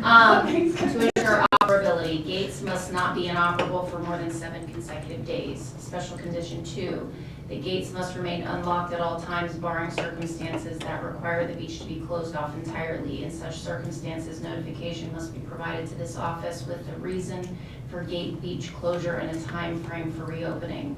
Special condition 3, signs must be installed on the fencing at the 4 ingress/egress points expressly granting entry, exit to all beach users, including those without dogs. Signs must be sent to this office for approval. Special condition 4, in the event that the site's usage changes from a dog beach to any other usage, notify this office immediately so that the approved structure can be reevaluated to determine if the fences can remain or must be removed. Special condition 5, this authorization is based on the materials submitted as a part of this application number, LRC 2023-082. Failure to comply with the terms and conditions of this authorization may result in a suspension and revocation of your authorization. Special condition 6, you must undertake and complete the project as described in the plans titled Centennial Dog Beach Fencing dated April 25th, 2025, revised December 4th, 2025, prepared by the Lakota Group, including all relevant documentation to the project plans as proposed. Special condition 7, you are responsible for all work authorized herein and for ensuring that all contractors are aware of the terms and conditions of this authorization. Special condition 8, you shall provide written notification to this office at least 10 days prior to the commencement of work, indicating the start date and estimated end date of construction, and then it has the individual's email address. Special condition 9, a copy of this authorization must be present at the project site during all phases of construction. Special condition 10, you must notify this office of any proposed modifications to the project, including revisions to any of the plans or documents cited in this authorization. You must receive approval from this office before work affected by the proposed modification is performed. And special condition 11, the committee understands and agrees that if future operations by the United States requires removal, relocation, or other alteration of the structure or work authorized herein, or if, in the opinion of the Secretary of the Army or his authorized representative, said structure or work shall cause unreasonable obstruction to the free navigation of the navigable water, the committee will be required upon due notice of the Corps of Engineers to remove, relocate, or alter the structural work or obstructions caused thereby without expense to the United States. No claim shall be made against the United States on account of such removal or alteration. Thank you. Welcome. No, thank you. No, I just think that's good to have out there to understand. Agreed, and I think it's really important to understand that we do not intend that fence to be there if there isn't a dog beach there. It sure sounds like through those conditions, they've issued permits for fences on the beach before. There's been, I don't know, but that's a lot of conditions, which is great. So, do we have Commissioner Tyson?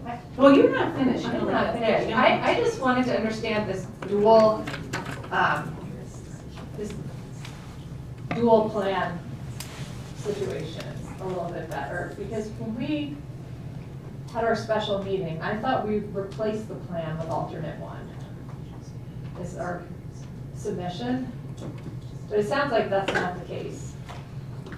It wasn't formally withdrawn. Our first plan wasn't formally withdrawn. What we were trying to do was address a comment that had been made in Plan Commission previously to us, that they were frustrated that the Park District does not change their plans per their comments. So we were really trying hard to undertake all the comments that were made in plan and take a look at a different possible fencing plan and present it to ZBA. We did request at the end of Plan Commission to come back and provide a new plan to them, and they said no.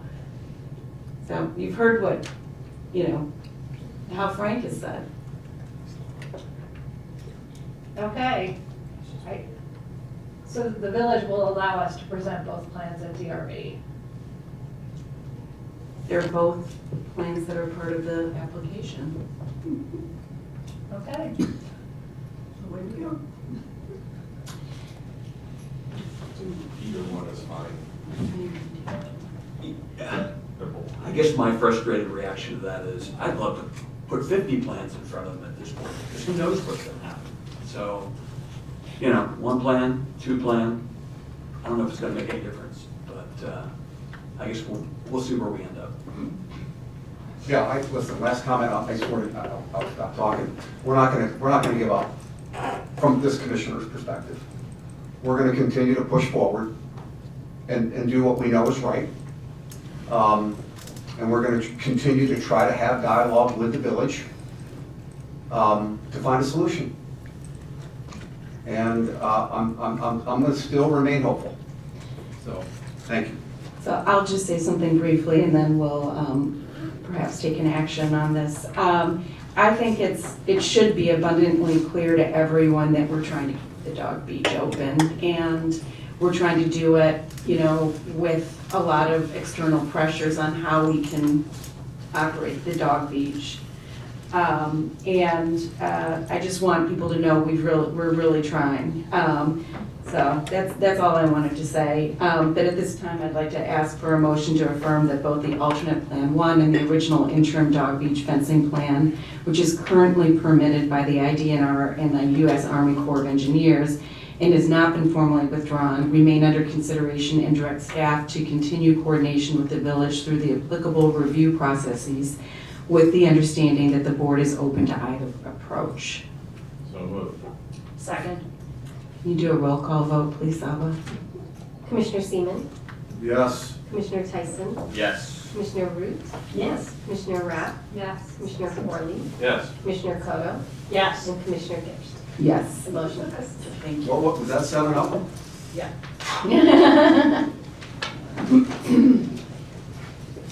Great, at this time, we're going to move on to section 5.2 of the policy manual update. And those are for policies 4.32, 4.37, and 4.39. And that, I'm going to turn this over to Edie Nazal. Okay, so these are policies that are coming back from our last meeting. They were tabled or postponed at the last meeting to bring back to this meeting. In regards to 4.32 is in regards to rules of order, and 4.37 is in regards to mandatory trainings and continuing education, and then 4.39 was a remnant of one of the other ones that was combined with 4.37. So the couple of changes from the last time you saw these in February for 4.32 in regards to rules of order. So it was brought up at that meeting that it was not as, that there was more information needed, that it was too vague on that particular item. So what we looked at for this policy is I took basically the transcripts from the last few meetings and took a look at what were some of the things that we did or didn't do and how that looked in regards to Robert's rules. So based on that information, there were a couple of specific things that I felt was important to bring forward for the board to consider in regards to rules of order, rather than solely relying only on Robert's rules, when Robert's rules is meant for organizations that are a lot larger than ours. And it also allows more flexibility with some of the things that we do particularly. So some of the things that we that were added or for defined guidance on the order of discussion. So when discussion occurs versus when a motion occurs, in regards to debate expectations, how commissioners participate and can stay on topic, and time limits, and in regards to motions and amendments, the basic structure and sequencing of that. Also clarifying tabling versus postponing an item on the agenda, and then some information on voting procedures regarding abstentions and participation in voting, And then also continue to clarify the role of the president to include a more defined framework in that, and then added baseline expectations for orderly discussions, and then clarify that Robert's rules may be referenced when the policy is silent. And I'll answer any questions you have on this one.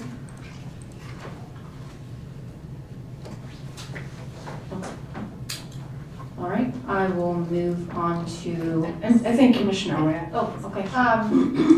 When I read this one, I mean, I have, proposed that when we vote on it, but I did think that this section should include calling the question and what our expectations. We're just clarifying that that is something that requires a 2/3 vote to call the question. Because that is something that does happen in our meetings that, benefit from explicit written clarification in our policy. The policy is silent on calling the question, and so as described in the policy, to the degree that the policy is silent, we can refer to Robert's rules for guidance. And if Robert's rules says that calling the question requires a 2/3 vote, that would be the guidance we would follow. I don't recall it. I think that's fabulous that you said that, because I think the last sentence in the first section before A should say, the Robert's rules shall govern all questions of procedure in all cases not herein provided, as it did previously in the policy.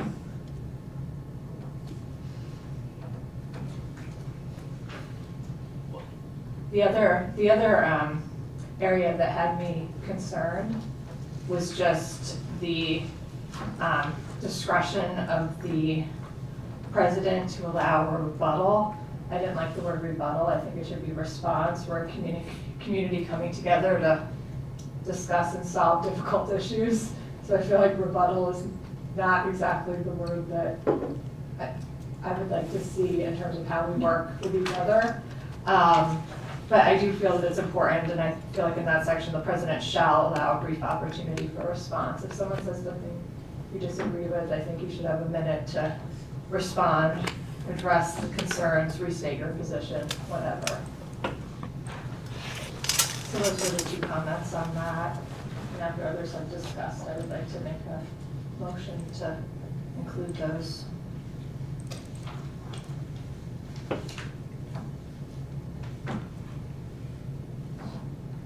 Commissioner Root?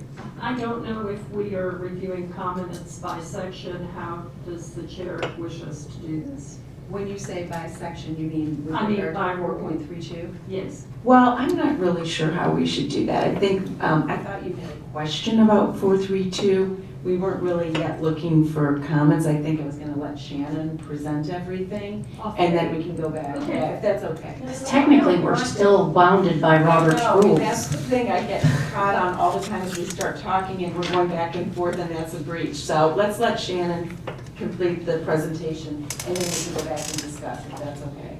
That is exactly why Robert's rules is not appropriate for a small group, but where there's only 7 elected officials, because it doesn't require that type of formality. Right. But if we had a committee meeting, that would be perfect to hash out these issues. There you go. That sounds terrible. You say that and it seems just great. I'm just kidding. It sounds- You can think that when we're here at 10 o'clock tonight. All right, could you finish? Of course. Or, Edina's on. So I'll go into policy 4.37, which was in regards to mandatory training for board members as well as continuing education. So there were no changes made to the mandatory training requirements or the board orientation from the last time you saw this in February. There were no comments really in regards to changing either of those items.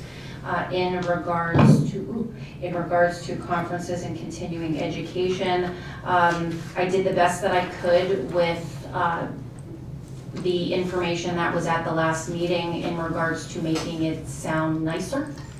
So I worked as I could with that, but what I looked at as far as changes was simplifying and reorganizing the request and approval process and making sure that we are in compliance with ordinance 602, which is also 2024-002, in regards to the items, to make sure that we are also utilizing the policy in coordination with the ordinance that we already have in place.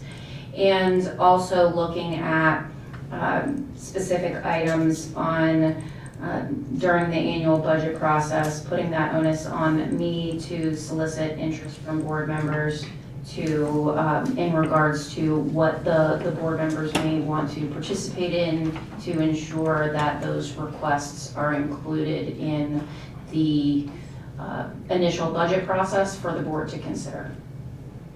And other than that,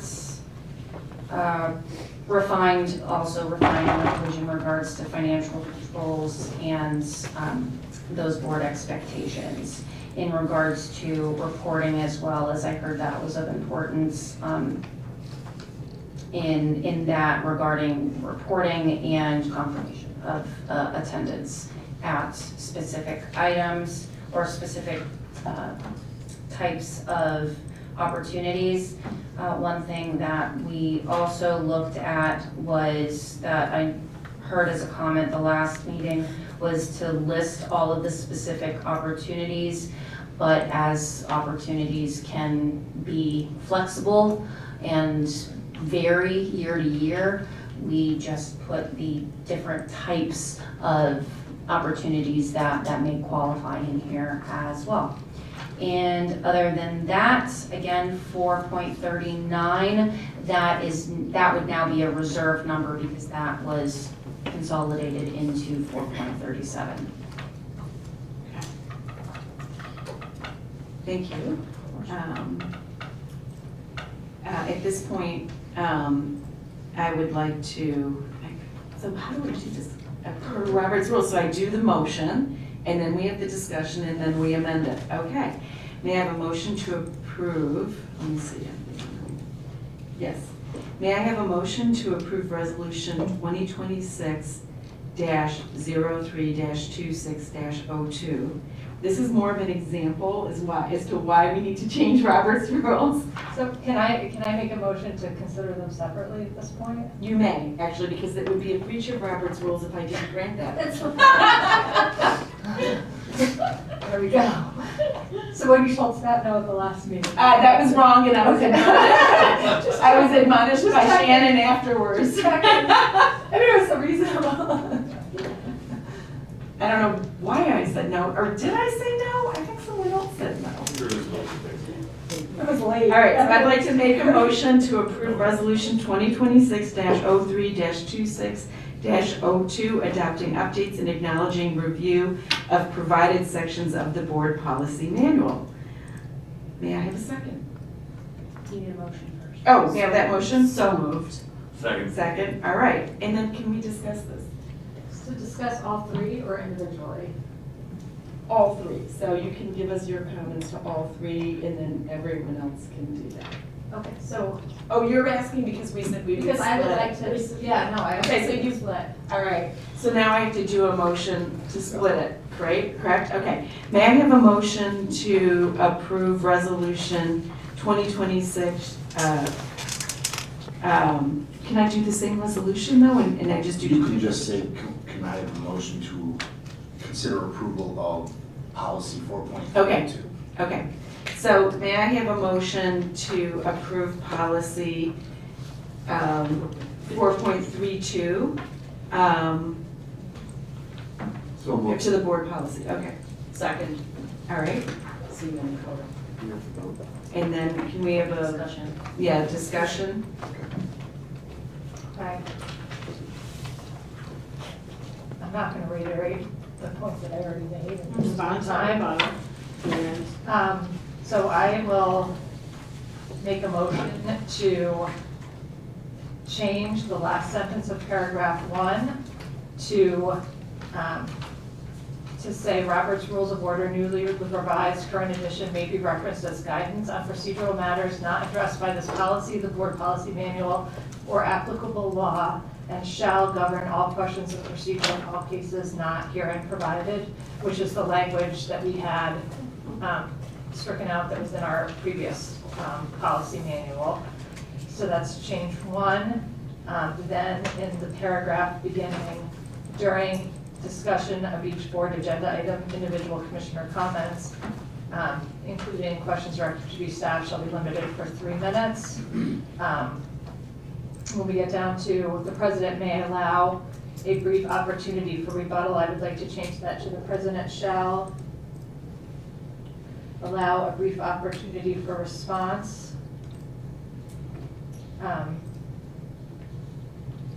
Less than 1 minute.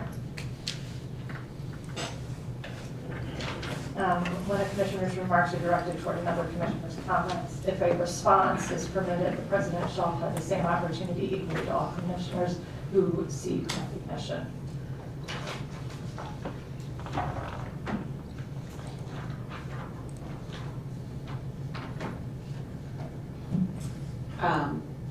We're in discussion.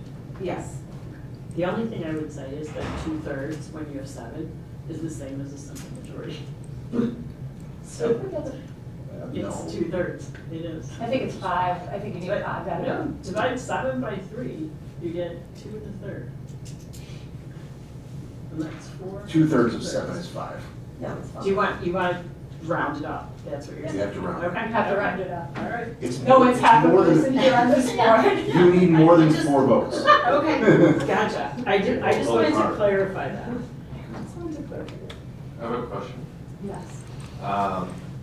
For your change to the beginning of this, from my understanding of what you're saying, you're changing it to the exact opposite of what we're trying to change it to. We've specified all the rules now that are specific to our board. Right, and then if the something's last still not covered. specification is Robert's rules shall not be independently binding upon the board. And I'm saying- We're trying to shed ourselves of the binding of Robert's. I'm trying to put precedent back rules. I'm trying to put back the binding for things that we haven't explicitly called out. It seems like the spirit of this thing is that, we're all kind of like 7 people hashing things out, right? And Robert's rules is a giant tome of bureaucracy. It's So not why bureaucracy. would we want to saddle ourselves with that again? I mean, you understand what I'm saying? Like this, I understand. the way I read it is it's doing the opposite of what you're proposing. And if that's the case, then why are we doing this? Because these are specific, cases where we have our own rules. Like Robert's Rules doesn't prescribe the 3 minutes, for example. Well, So if we haven't specified it, I still want a book to go to. Yeah. I mean, you can go to the book. It makes perfect sense to me to say, like, I don't know what to do in this situation. Let's see what Robert says. And, and maybe we like it, maybe we don't. Rather than being forced to do what Bobby requires us to do. I would feel more comfortable then having it be either the published Robert's Rules or a vote of the board, as opposed to the single discretion of one person. That's the concern. So, but you might, yes. I got here, I got on chat here because as I understood, Robert's Rules of Order newly revised actually has a much simpler and flexible approach for small organizations. So perhaps we could say Robert's Rules of Order newly revised because it has been tailored for little groups like us. That's what it says in the policy. Newly revised. It says newly revised. Thank you for that, thank you. So I'm wondering, Not 12th edition. Not 12th edition. I'm wondering if, I understand Scott's concerns about about Commissioner Rath's proposed language, But I'm wondering if we say, instead of may be referenced, shall be referenced as guidance.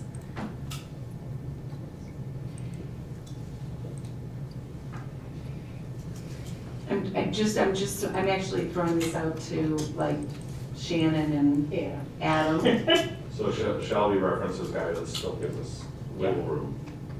to, yeah. So the first line would be changed. Yeah, and that would be it. So instead of saying may be referenced, it shall be referenced as guidance. And then strike the however, so not independently binding.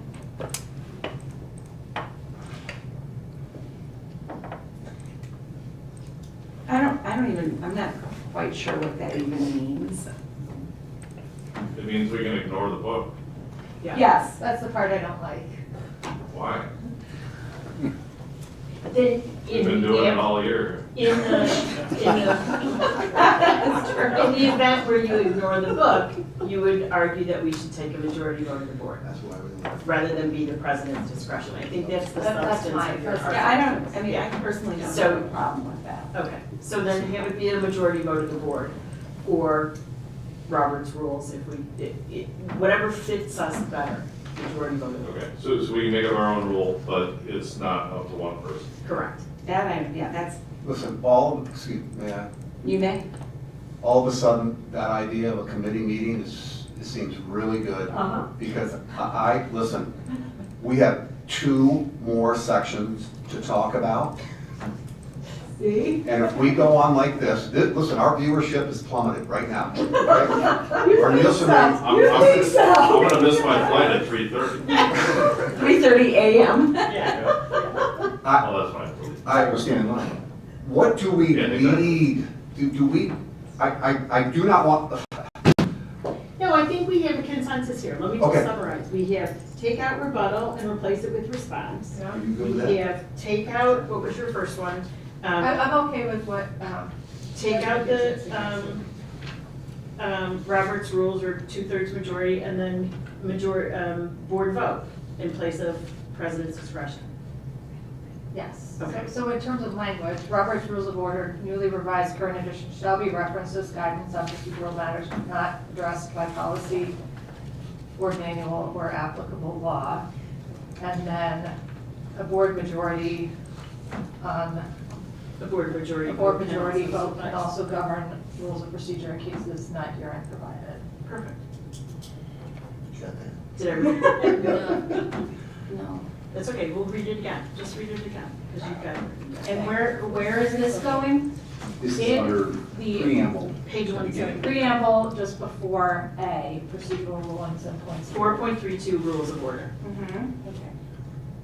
Robert's Rules of Order newly revised current edition shall be referenced as guidance on procedural matters not addressed by this policy, the board policy manual, or applicable law. A board majority vote may govern all questions of procedure, may govern questions of procedure in all cases not herein provided. Is that okay? That's the new language in 4.32 section, the first part, the preamble. And then the second change is, Hold on, let me, oh, sorry. the second part was a board majority vote may be referenced in case of procedure, and then. Majority. May govern. May govern. Not, Board majority shall govern questions of procedure in all cases not herein provided. okay, so you are removing the sentence that says, however, Robert's rules Yes. shall not be independently binding upon the board. Yes. Yes, because the majority may decide to have it be. Okay. Or not, I guess. Or that's not, the point. right, It because doesn't they may fit. decide to have it or not. And then That's it. the sentence you're adding is a board majority vote may govern questions of procedure in all cases not herein provided. That's accurate? I think so, yeah, although, we just changed it to shall. Don't make it. So I just want to get it right. You did, initially you said may, and then you changed it to shall. Sorry, David. No, I'm not, I'm laughing at Scott's comment. Yeah, no, because we might choose Robert's Rules of Right, Order. You want May. May, yeah, Yeah, okay. May. And then the other change was B paragraph. Changing rebuttal to Response. response in both locations. Yes, and I'm okay to have response limited to less than a minute. Right, so, that per time, I think that's. Where is that? so it's, so, In the middle, it's in the paragraph that starts during discussion of each board agenda item. So it's in section B, under debate, on the second page. it's the second full paragraph.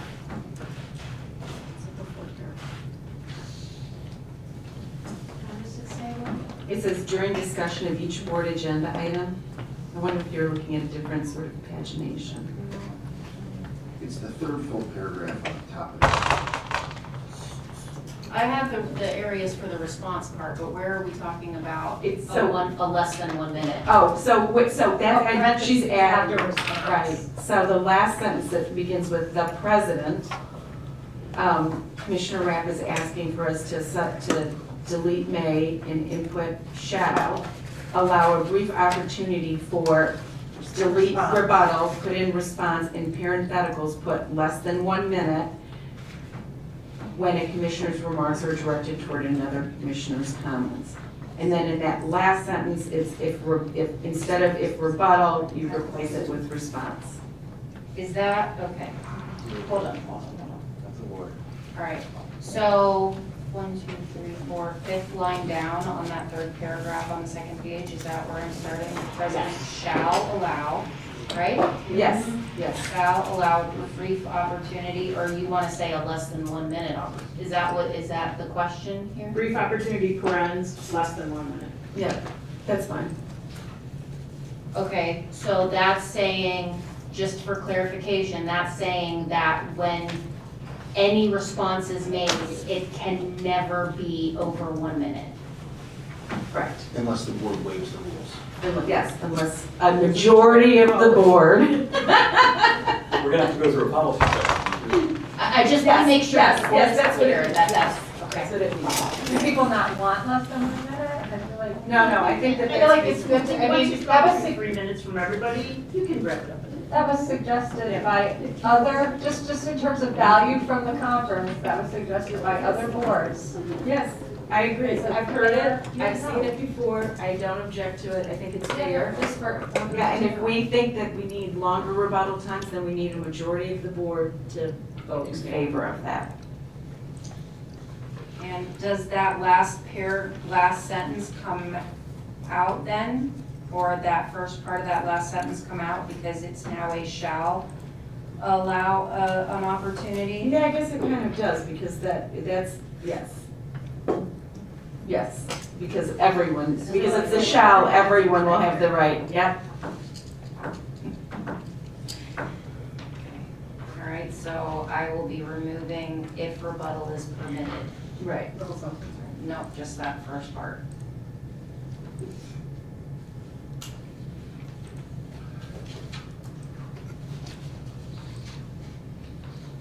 Okay, so other than that, do we have any other commissioners that wish to comment on this section? Uh-oh, David. No, Really brief, I'm kidding. Very brief, if I may. Yes. All right, looking under paragraph F, vote announcements, the second paragraph, I would like to propose to revise it to say commissioners are expected to vote on all matters before the board, abstentions are discouraged. And then I propose that if someone does abstain, in the third line of the last paragraph, it says it shall be counted with the prevailing side, to delete that language. And shall be counted with the prevailing side. Yeah. That's actually a matter of state law. Yeah. Yeah. That's a matter of state law. What is the matter of state law, sir? There's a principle in Illinois local government law called Prosser's Rule. Okay. And if the vote that's called for requires the approval or the consensus of the body, then an abstention goes to the majority vote. By contrast, if the vote that's required requires the affirmative vote to pass the action, then an abstention counts as a no. Would you please repeat that one more time? Prosser's rule, I can look at Prosser's rule. I think the philosophy of that rule is useful to summarize, because basically you're saying an abstention is sort of a neutral that goes with the majority, so. In some cases. Affirmative. In the affirmative, it has to be, If the law requires an affirmative vote, a failure to say yes is a no. is correct, correct, sorry. Yes. So, my understanding when I read up on that was that it was a case law, not statute, and that the specifics of the case were a body that had not adopted Robert's rules. I don't think this is addressed in Robert's rules. Okay, I don't, The- I feel like my research the case- suggested otherwise, but we don't have to debate it. No, right? you are correct, it's from a case. Okay. So it's not statutory, but the case is generally applicable and has not been overruled. But it was specific in that that body, I believe, had not adopted Robert's rules, so it was particular to that. That was one of the factors that that interpretation hinged on in my layperson reading. The general philosophy behind Prosser's rule doesn't hinge on Robert's rules applying or not applying. I thought that the body in that had not adopted their own rules. That might be the case. Okay, That isn't, anyway. but Well, shall we research that? Because there may be a time, well, I'll give you a good example, and that's my friend Commissioner Seaman. He was brand new to the board, and it was the evening when the property exchange agreement was being voted on, and you were brand new, and you abstained. And you abstained, obviously, because you were brand new, and so there, and that's why an abstention, you know, there are times when, you didn't have a conflict. yeah, no conflict. Well, I shouldn't say what you had. I just want to ask Adam, You've done your research, I remember that. I just want to ask Adam. Sorry. No, that's okay. If the way that we've written this is in alignment with your understanding of the statute. Okay. then- No, not the statute, with. The Prosser's law, Yeah. Prosser's rule, excuse me. Yes. Yeah, okay. Then I would say we stick with the way this is written. If we want to do research and come back and change language, great. But research is going to take time and delay us, and I would like to move forward. We've had this under consideration since we all first saw it February 20th. I also think we have a council who has how many years of experience Yes. in local government law? Do I just say how long I've been doing this? Yes, Yeah. we're gonna find out. Yeah. Anyhow, we have a very experienced counsel who is advising on this, so I personally will follow his advice. Yeah, agreed. All right, I do like adding the parenthetical of abstentions are discouraged, because that's what I've read. That's articulated right there. Yeah. My suggestion was taking out, unless the commissioner has a legal conflict of interest or other valid reason to refrain from voting. What is that? Why would we do that? Again, you may be David in his first meeting. He didn't know when he. That's a valid reason to abstain. That's a valid reason. And again, I'm somewhat curious as to why the need for speed in this. We looked at this in February, it's now March. What is driving the urgency? Trying to get the policy manual done. Because there's only 18 chapters and we're on chapter 4. Almost chapter 5. The Yeah. cadence of our progress is Yeah. a month apart. Yeah. Committee meeting. Committee meetings, honestly. We had it for 35 I mean, days. again, it's- I'm ready to go. It's a living document. We're not gonna get it perfect. True. It's iterative. I have no concerns that if something doesn't go as we anticipated, that either Commissioner Rapp or Commissioner Root we'll bring it up in great detail.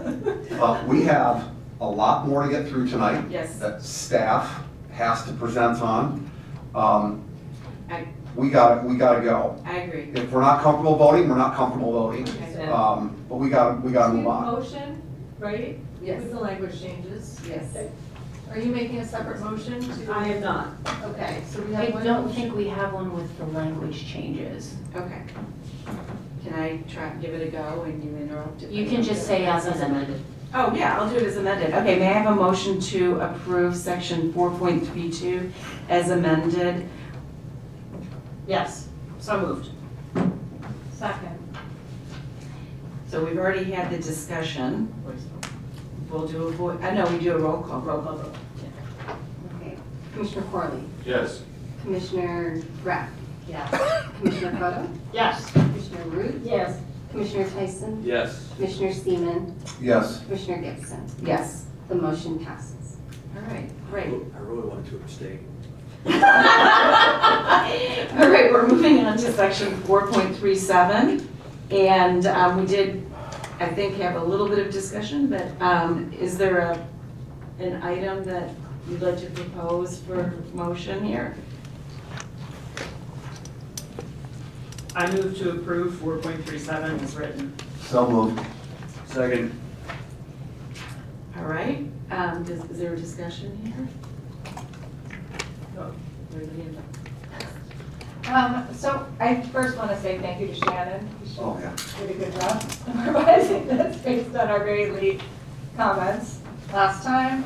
The only things that I feel like this does not fully cover that I'm still a little bit uncomfortable with is just either explicitly saying that commissioners can opt to pay their own way and not seek reimbursement, so that that's clear, that that's an option for people, or, budgeting for everyone to do the minimum of, just the conference attendance.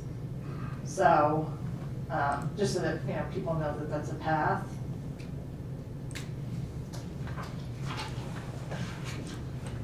Do you need to say that they can pay for themselves? I mean, I'm just asking. I don't know. I think it's fine. Okay, even though they're using the commissioner title to access this event. Yeah, you're gonna meet all the other requirements. You're gonna make the application, you're just gonna pay for it yourself. Do we have any other comments, or do you have any other comments, Commissioner Rapp? No, that was my one, Okay. to be clear that you can do that if you want. Okay. But you still have the same, board members attending conference shall provide a written report, so. Yeah. We do a roll call vote? Commissioner Tyson, Yes. Commissioner Root, Yes. Commissioner Corley, Yes. Commissioner Rapp, Yes. Commissioner Seaman, Yes. Commissioner Koto, Yes. and Commissioner Gibson. Yes. Motion passes. Thank you. Now, Adam, do we need to have a separate motion to approve the resolution as amended? that's exactly what I was going to ask. I think that by dividing the question, you voted on each of them independently. So each vote approves that sub-part of the resolution. But if you want to ratify the whole thing as one fell swoop, I'm comfortable with that too. Yeah. Let's just do that to make sure. So may I have a motion to approve Resolution 2026-03-26-02 as amended, adopting updates and acknowledging review of provided sections of the board policy manual? So moved. Second. Oh, yeah, we have to do. Well, that's- It's included all in the resolution, so. We've already discussed these resolutions. Tyson, second. Yeah. Tyson second. We've already discussed, each individual item in separate motions, and so I have agreement that we're not going to go through discussion, and we will move to roll call vote. Is that, everyone votes? I'll assume they're okay with that. Yes. So a roll call vote. Commissioner Rapp, Yes. Commissioner Corley, Yes. Commissioner Root, Yes. Commissioner Koto, Yes. Commissioner Seaman? Yes. Commissioner Tyson? Yes. Commissioner Gibson? Yes. The motion passes. All right, now per my requested amendment to the agenda for the day, I would like to turn to the policy manual update for section 5.02 and have Shannon talk to us about that particular policy update. Sure, so with this being moved up, just specifically this one in the agenda, we've provided an additional resolution to consider policy 502 separately. So this is available in hard copy form for commissioner, and we have also copies for residents, hard copies here at the table as well. So this item 5.02 is, do you need a minute? Is it the same as what? It's the very same, it's Okay. separated. Okay. So this particular policy, the policy itself is the same. What was provided additionally is a separate resolution, the 2026-03-2605, that just has 502 as applied for that. So with this particular policy, what we looked at was in regards to our accreditation standards and what was looked at as what was required for accreditation, as well as cleaning up some specific items and making sure that we have talked to all of the different types of master plans that could be done, rather than just having it talk to park master plan.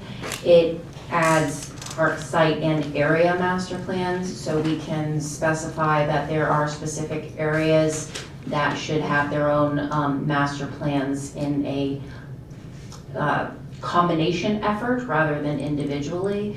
So rather than having a master plan for the administration building and separately for the ball fields in the back, that we're going to consider this an area. So case in point is the Skokie campus master plan that we're looking at later in the meeting. So additionally, what we wanted to make sure was talked to in here were things in regards to maintenance and review of a master plan. We wanted to ensure we had date frames in here and what we would do if there are minor adjustments or administrative updates in regards to, we don't want to have to update a master plan if we're adding a donated bench. So things like that are more on the administrative side of things. And then in regards to content and board consideration, clearing up some of the information and bringing things to a more current times in language in regards to community input and who we're going to, what information are required in these master plans, whether it's community input, the conceptual plan, that it's going to be reviewed by staff and the board, and then again that there are multiple ways for the community to provide input on these plans, and then the board would be the final approver on any park or area master plan. Any questions for me on this one? Does anyone else have questions on this? Or any questions? I just have a question. Why is it being separated? Is it because you want us to approve it before we approve the proposal tonight? Yes. Exactly. Makes sense. Yeah. Or is that for accreditation purposes? This was a request made by President Gibson. Yeah, it just makes sense to me that if we're adopting a policy that we have, that we've looked and agreed on the policy before we actually adopt a master plan component or contract. Okay. And I do have one question here, which is, so an area master plan, an example of the area master plan is exactly what we're going to be talking about a little bit later, and that's the Skokie master plan. Is that correct? Correct. The Skokie campus master plan. Correct. A site plan would be West Elm Park. Got it, okay. All right. That was my. Not saying that there is one or anything. No, I know, but that was my. Yeah, Right. flyer would be an example, Yes. exactly. So that was my only question for me. Anyone else have questions on this policy? No? I do. Okay. Why do we include on the first page, third paragraph, the district welcomes philanthropic support for park and recreation facilities in this particular section?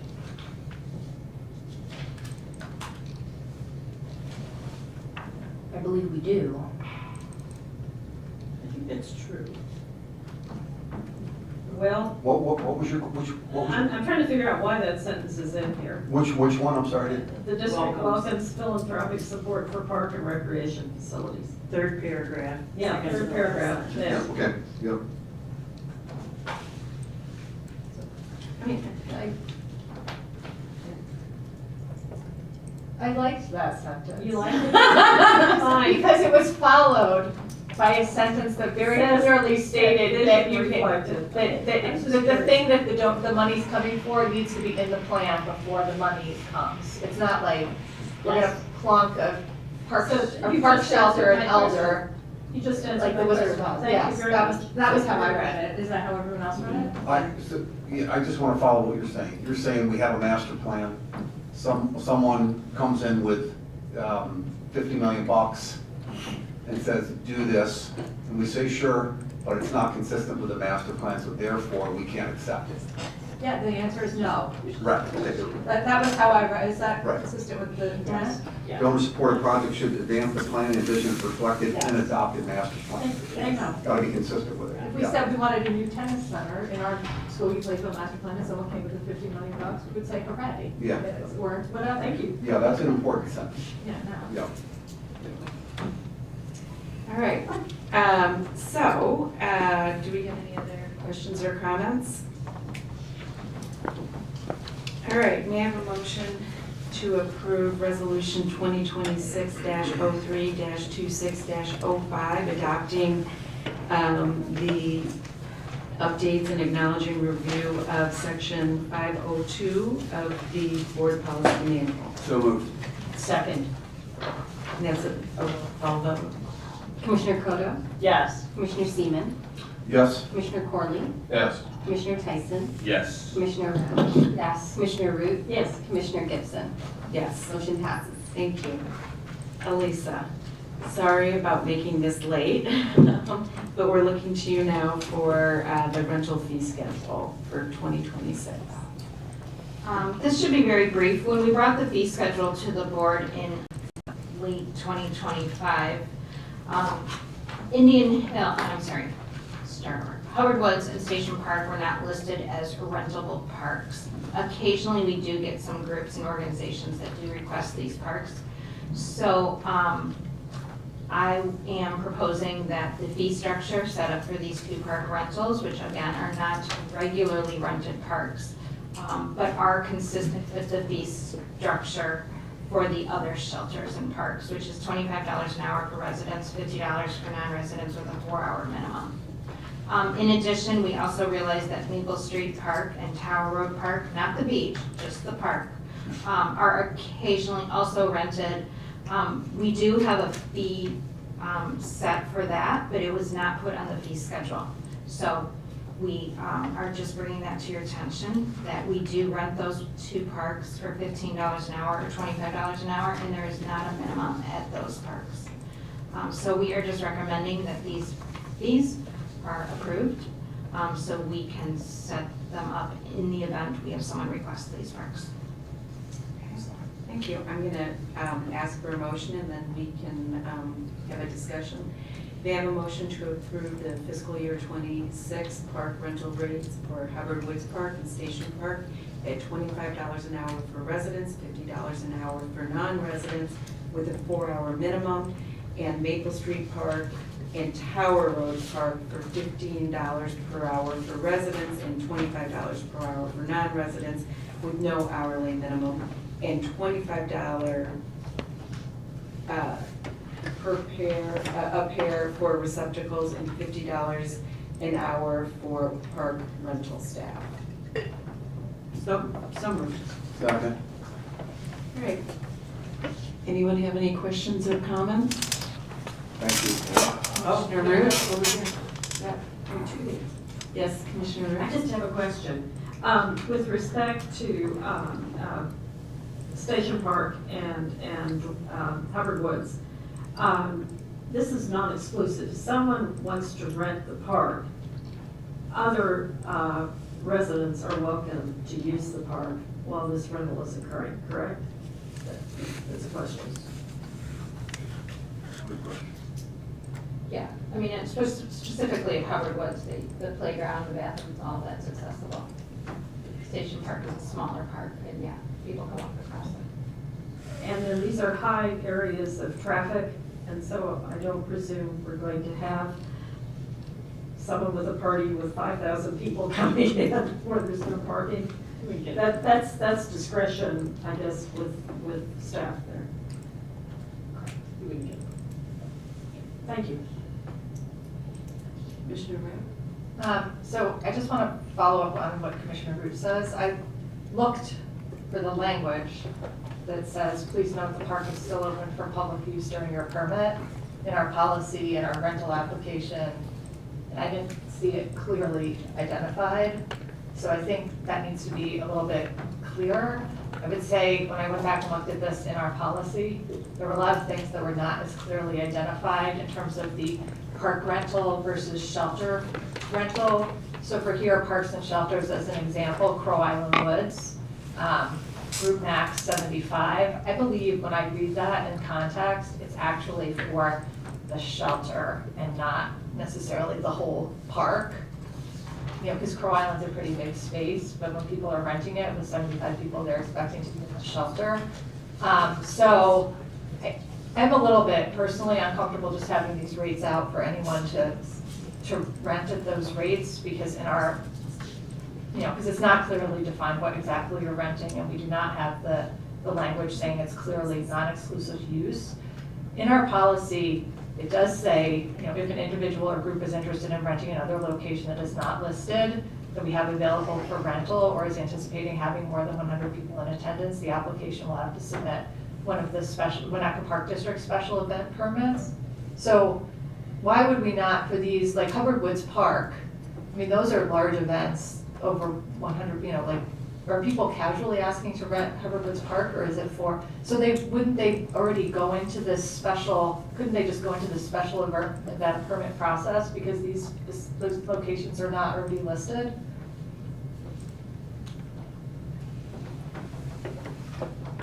I was half paying attention to that part of the question, but So I why believe, in the policy would they not go under, if an individual group is interested in renting another location that is not listed as one that we have available for rental, why would they not just automatically go to the special event permit for the Winnetka Park District? so in my 2 years and change history, we haven't used this, oh, that's wind. We haven't used the special event application process since before COVID. So it's something that we are trying to reinvigorate, but we also haven't gotten to that chapter in the policy manual. So we have an event pending currently that we need to provide some sort of something so they pay for use of a facility.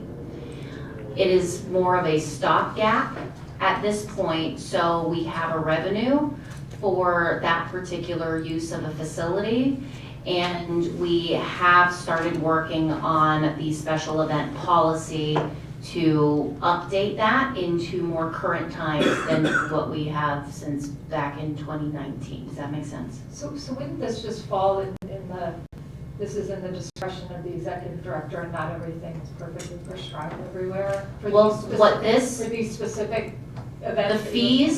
The fees is what is required to be approved by the board. All fees are required to be approved by the board. That is why this is coming before the board, because they are fees that are being added to the fee schedule. Okay, I have a question. Okay. It seems like, you know, again, we'll use the comment that this is a living document, and so it may be that we adopt this and then we adopt the policy and permits for special events and then we go back or whatever, but can we not also just approve the arrangement for this particular vendor, or do you anticipate that you're gonna be getting more and more coming in? It's a timing thing in my view. It's hard to say, Yeah. but it is one of those things that if the board wants to see every single agreement for every single special event, No. that's what I thought. So we have a process currently. Is it perfect? No. Is it Okay. old? Yes, but it is functional. All right. We are required to bring a fee schedule to the board. All of our fees are required to be approved by the board. This is that process. Because we have fees, because there's also not even specific to that event, but there are also fees that were not previously included in the fee schedule that we need to make sure are included in the fee schedule. And there are also fees that were part of the previous special event stuff that were never brought to the board for approval, like charging for trash cans and stuff like that. So because we just started bringing the entire fee schedule to the board last year, that was our first go-around, so we are gonna find pieces and parts that we're trying to catch up on. That's where we are right now, is we're trying to catch up on that. We have competent staff. Yeah. Plain and simple. They actually have brains, they do a really good job. Whenever listen, so sometimes I'm like, when I hear some of these questions, I'm like, are you kidding me? We have really good staff, so they can handle it. If they have proper and good judgment if there is a gray area or something that's just not documented, and quite frankly, if it isn't, the decision isn't necessarily a good one, we'll hear about it. So how, That's my 1 minute rebuttal. Response. but how, am I recognized? Yes. How, for example, like the North Shore Art League uses Hubbard Woods Park for their huge event, how do they get processed then to do that? Like, why can't these new vendors be processed exactly the same as the North Shore Art League? Because they're both commercial, correct? I believe the Art League has been a specific agreement fee that neither has that been in front of the board either. Okay, okay, so it sounds like there are some policy gaps that are being worked on. Yes. So, I mean, I feel like we should approve these on a very time-limited basis. The board reviews the fee schedule annually. So it'll be back in front of you probably June, July. Okay. And then, in the meantime, is it possible to present the policy changes around the same time as the fee schedule? Maybe. I mean, I'm skipping around all the policies, trying to get through as many as we can. We've got 18 chapters. I'm on chapter 5. I feel like the most important thing is just making sure that our documentation is very clear that the park is still open for public use during your permit. That's the expectation. We're not, I mean, even with the event coming up, that is, you know, they're working with the village too on use of the parking lot as well. The expectation is it's a public event. Okay. And then the other one that you have is not.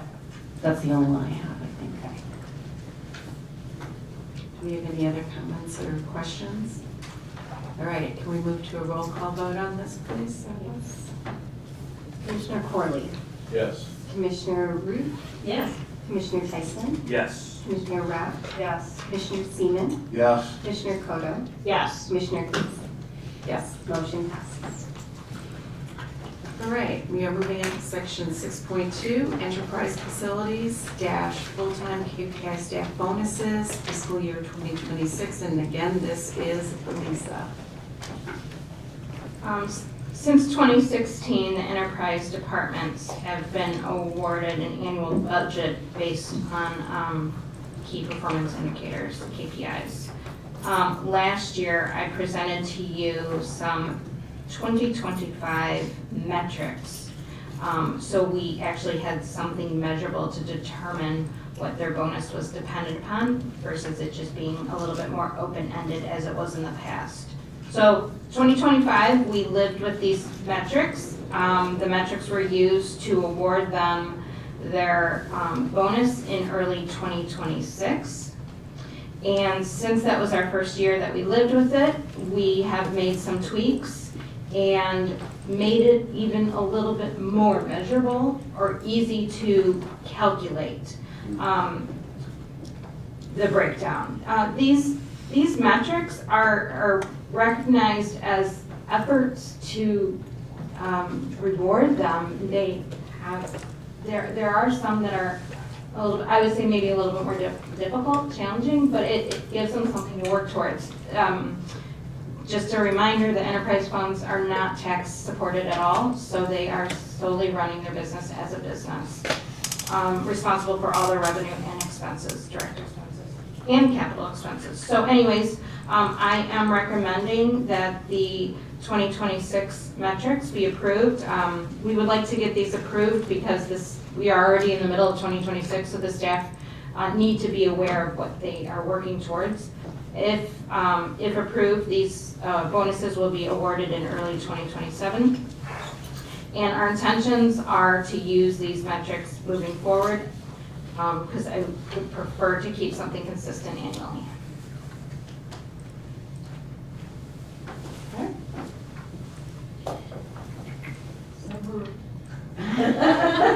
May I have a motion to approve the fiscal year 26 KPI metrics for determining the annual KPI bonus for the tenants and ice facility management team with award distribution in early 2027, and to continue to use these metrics for future years as long as they remain consistent. So moved. Second. All right, and do we have any discussion on this? No? All right, Saba? Commissioner Seaman? Yes. Commissioner Rath? Yes. Commissioner Root? Yes. Commissioner Tyson? Yes. Commissioner Corley? Yes. Commissioner Kodo? Yes. Commissioner Gibson? Yes. Motion passes.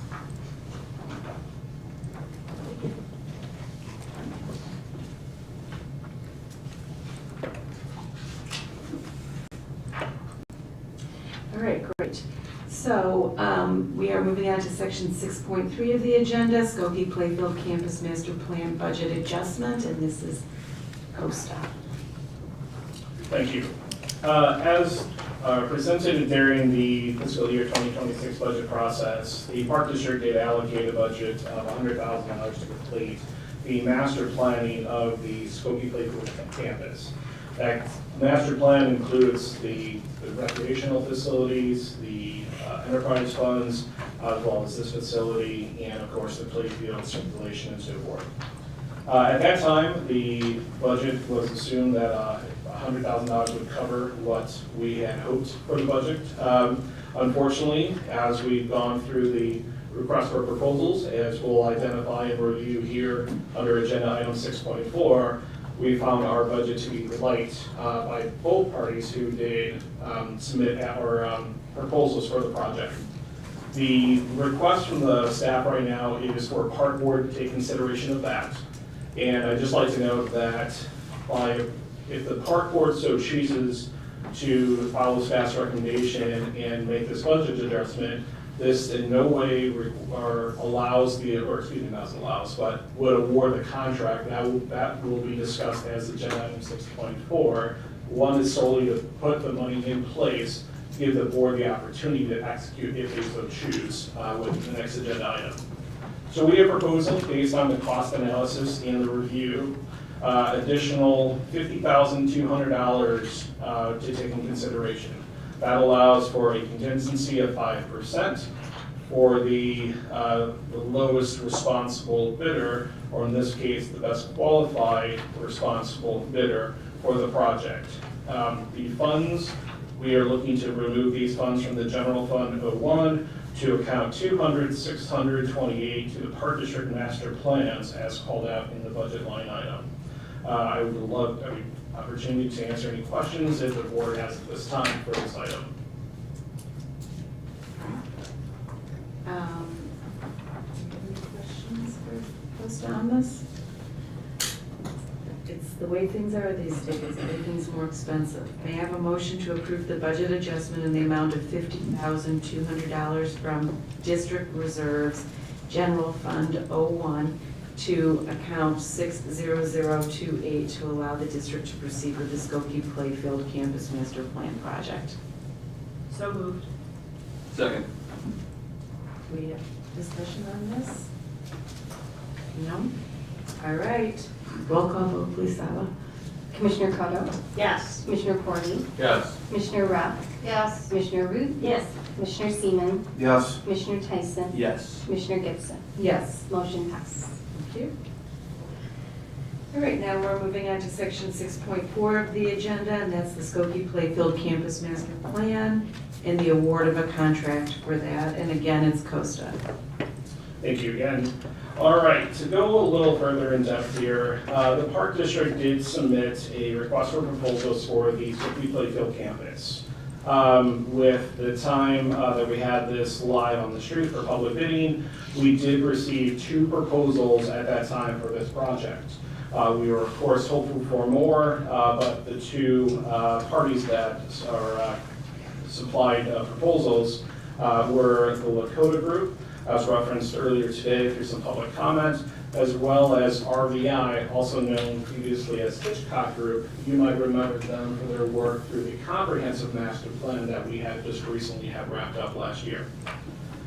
The planning team identified the project scope of work. The proposal and scope of services was included in the board packet, so I'm not going to go in depth in a review of that. But part of the plan and the project goals and objectives were to basically review the master plan the comprehensive master plan, and take that information along with the previous master plan of the Skokie Playfield that was completed back in the early 2000s, and distill that down to move forward with achievable goals in a master plan for the Skokie Playfield as included with the scope of goals and objectives.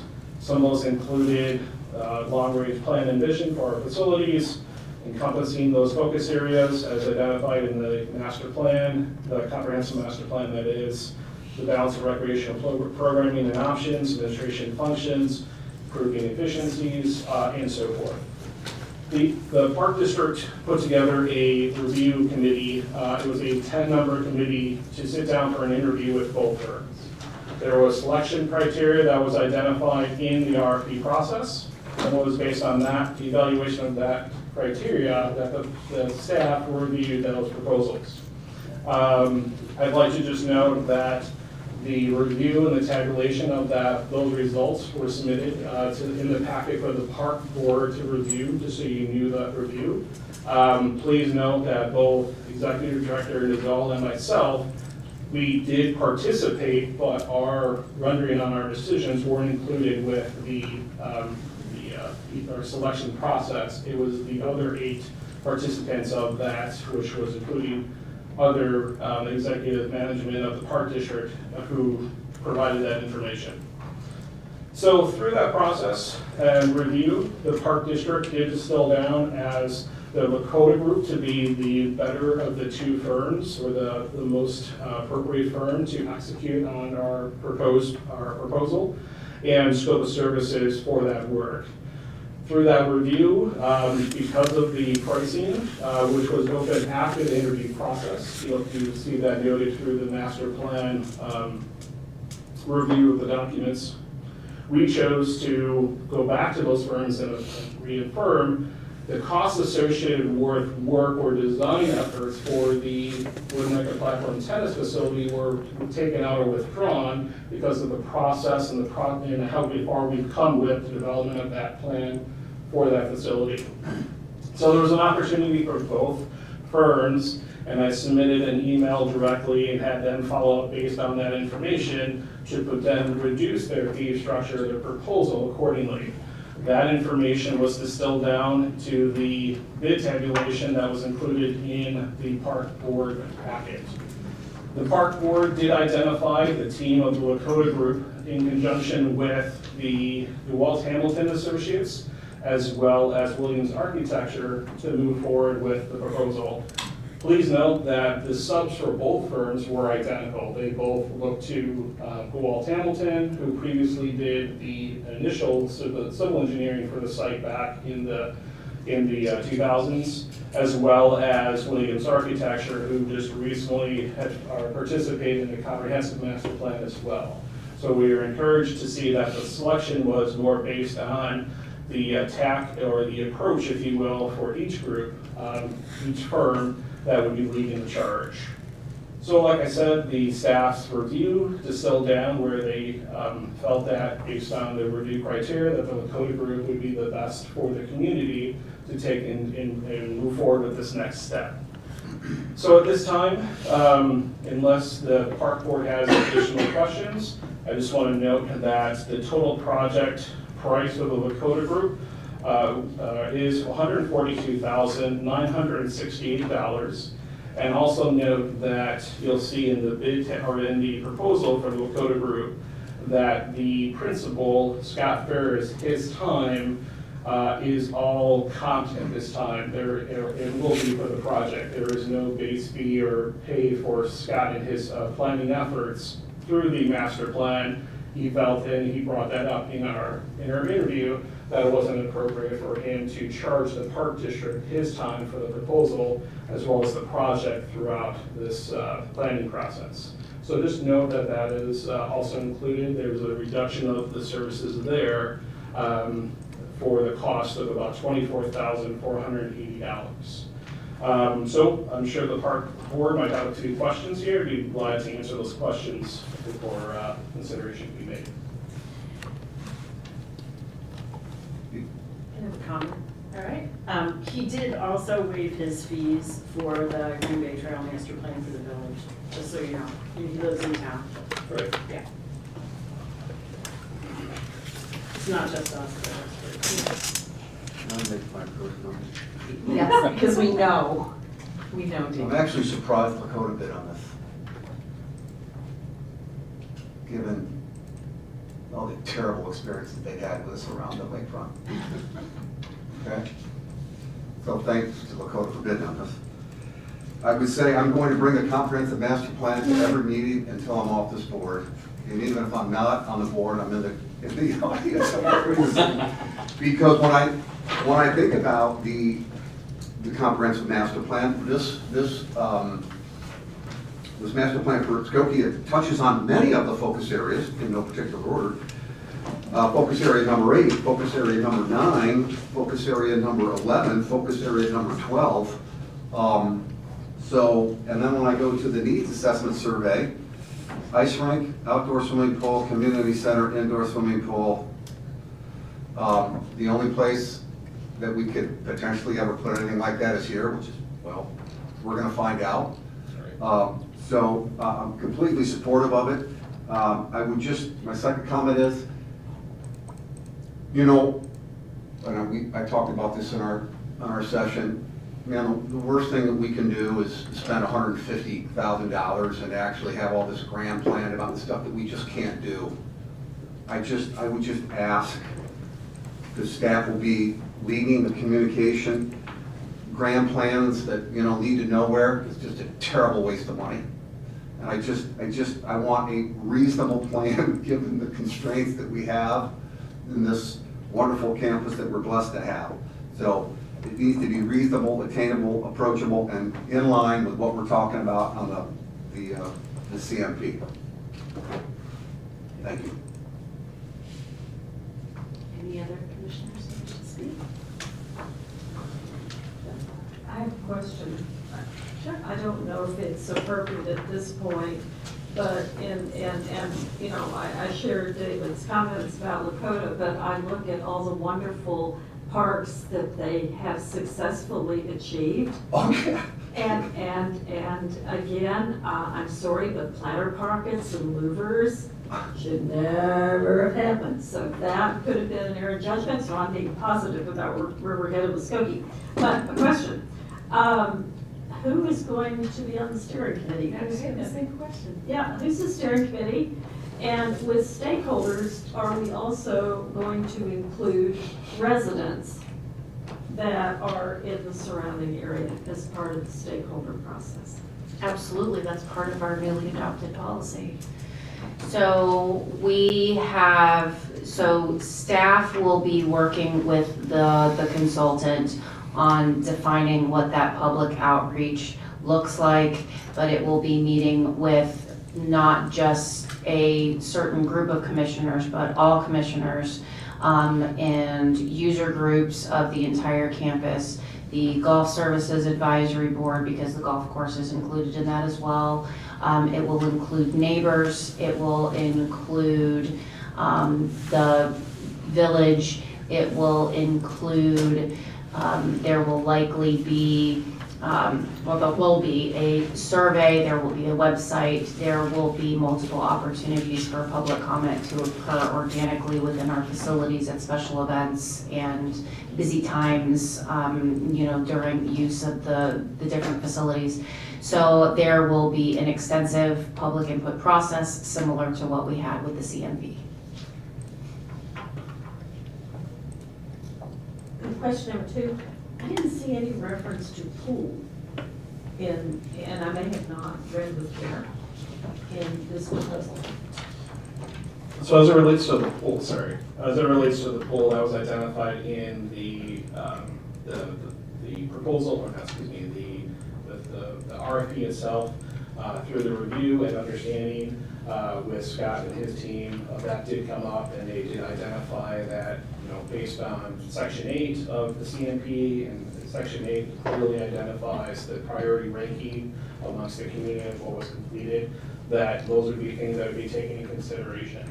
We'll also take into consideration by bringing Walt Hamilton on, the civil engineering that is needed to support that, the consideration of building within a floodplain a pool and what those costs and associated structures would be and what that would take to be able to facilitate something like that. So pool is definitely part of the review of the entire package and will be included as part of the stakeholder engagement and review of the campus and what the campus would provide for the community.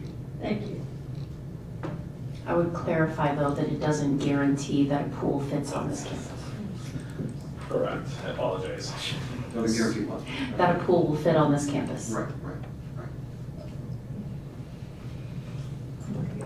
Area number 9.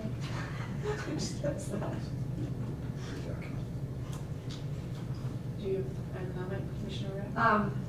Yes, I've shared the question about the, steering committee, whether that will be an advisory group or how they'll be selected.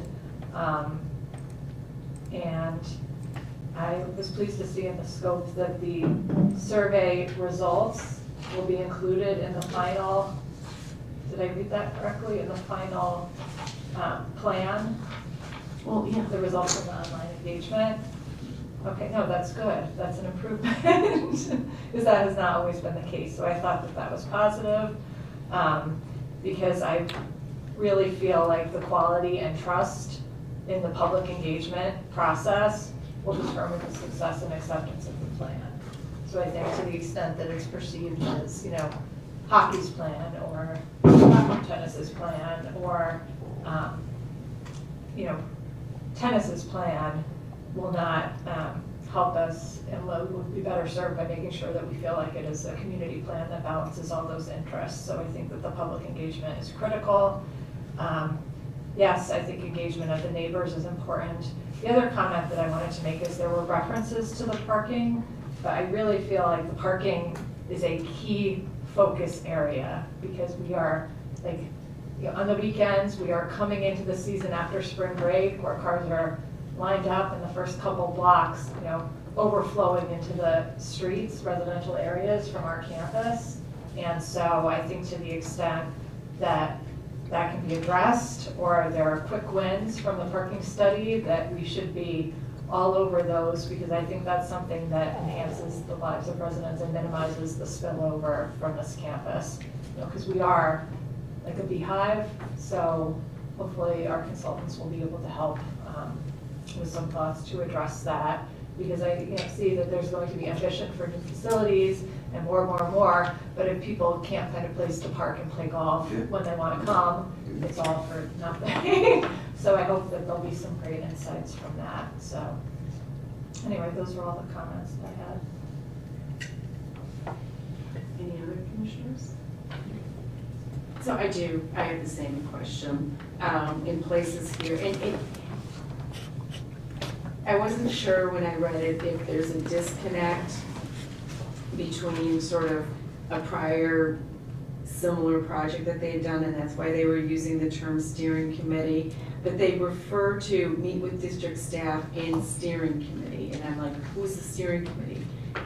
That was just in their proposal as far as, what they may have thought of. When we had conversations and they went through the interview process, it was very much Lakota's view of whatever the park district needs in order to make this work.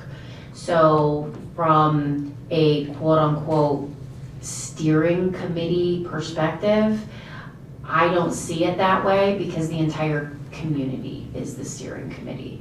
It's moreover that we need to get as much input as possible. We need to hear from all of the user groups, all of the residents surrounding, all of the people that use the facility, all the people that have to drive by the facility, all of the things, right? So it's very much, the only difference as far as the public input goes versus the comprehensive master plan is that the survey is not a statistically valid survey.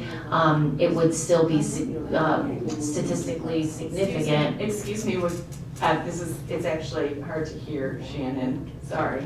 So it would be a statistically significant survey, but not statistically valid, as that is that's the randomized survey that is mailed out by a consultant and those types of things. So that is the major difference. That's a lot more expensive. But since we already have the statistically valid survey from the CMP, that data will also be used. All right, so I do like the timeline that they're providing. I think it's aggressive and I like it. But I still am a little confused because there's multiple meetings that are planned for that wouldn't fit within board meeting times. They're flexible.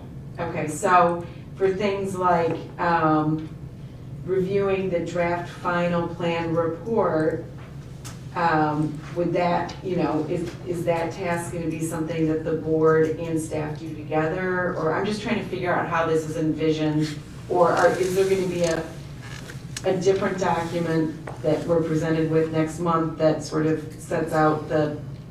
You're not going to get a document next month. I'm just wondering what the process is.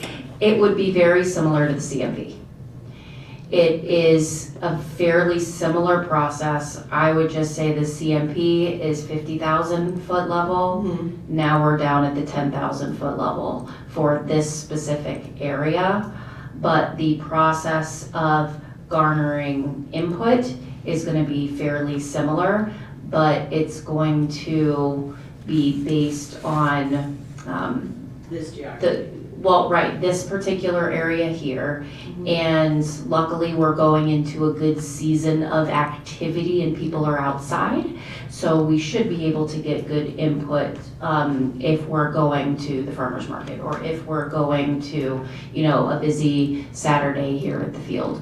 So we'll be able to, or the consultant will be able to get a lot better data, say, if we were starting this in November. So as far as the timing goes, and what I would say too, that whether it's, Lakota Group or the other consultant, both of their proposals are, what I would call time and materials. Mm-hmm. So it's based on the usage, right, of what they do. So if we need an extra meeting, they can do an extra meeting. Okay. If we don't need a fifth survey after everything's done, then we don't need a fifth survey after everything is done. So it is very, I believe, customizable from that aspect. Okay. But how I view it is very similar to the process that we just went through that I think was very successful for us. So maybe I'm looking too literally at the project schedule. So for example, task 1.8, engagement and analysis summary, which is what they're allocating is the 4th meeting. At the end, it says the summary will be presented to district staff and the steering committee prior to engaging in conceptual designs. So that type of a presentation would be made where to whom? That's what I'm just trying to figure out how this is. That would be an internal amongst the steering committee or those members of staff and support that are part of that process. That information then would be distilled down and brought back to the board as it's relevant to give updates as we would continuously throughout the process. What? Man, it's got to be as open as possible. We do not want, I'm just like, I do not want to go through hell twice. Okay?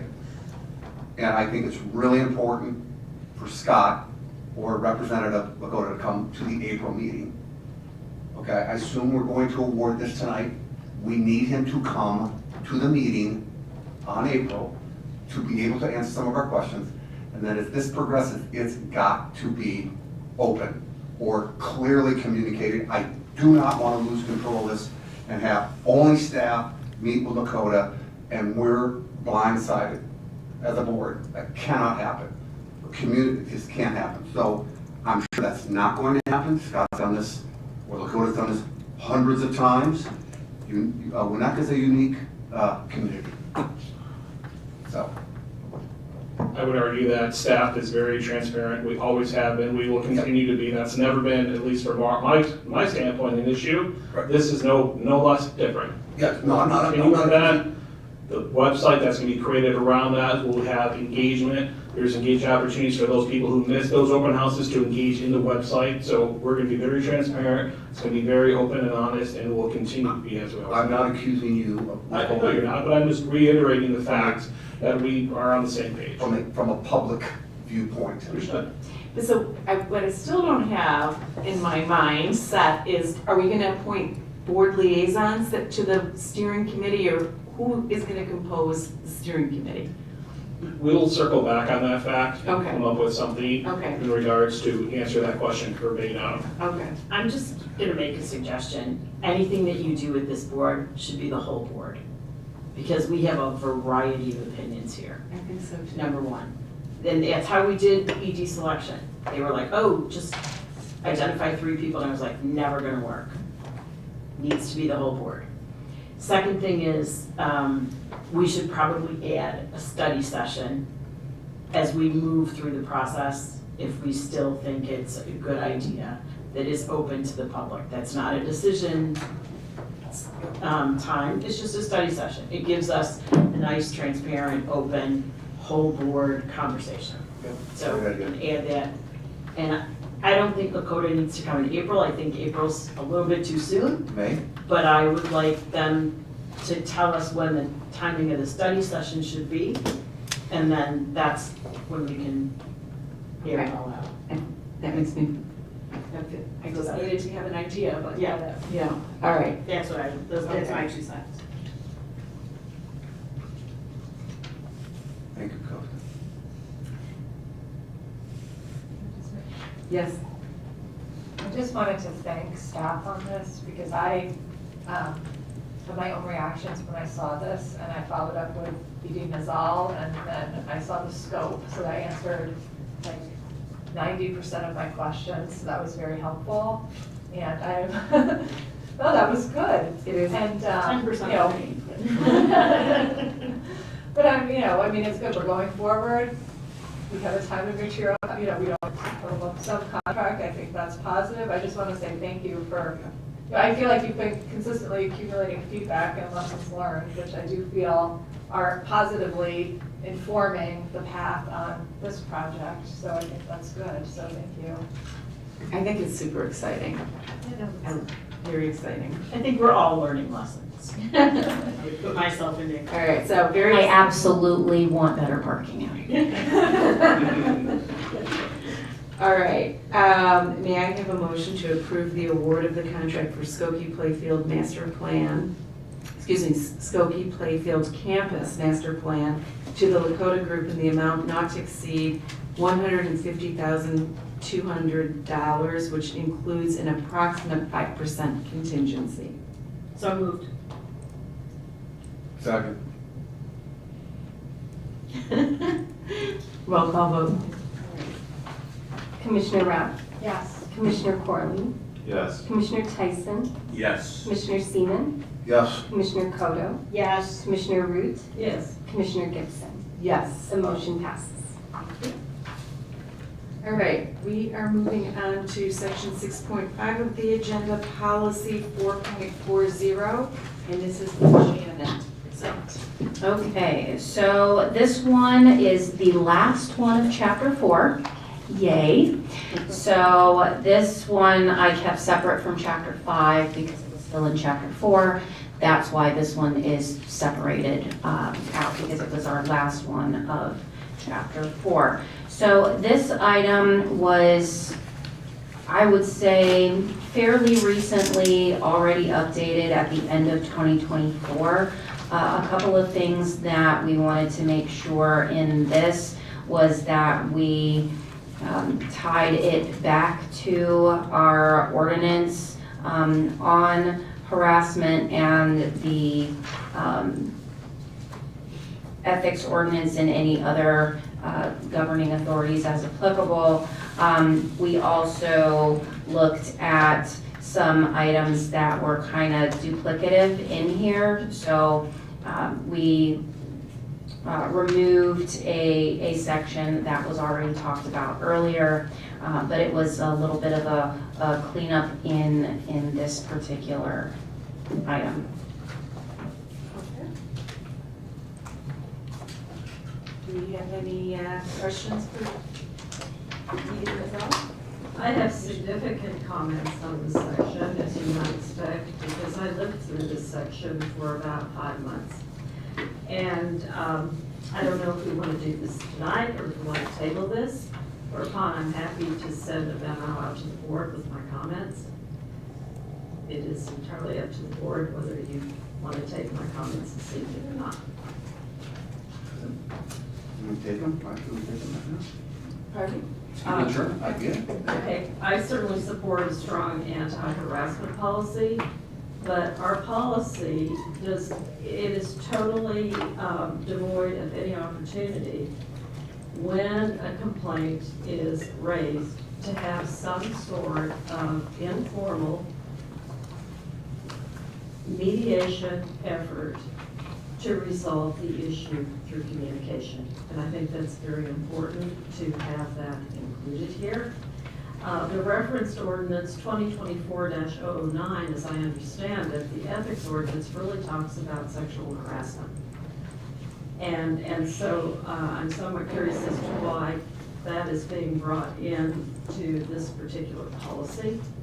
And perhaps someone can explain that to me. But I think this policy must provide very clear guardrails for due process.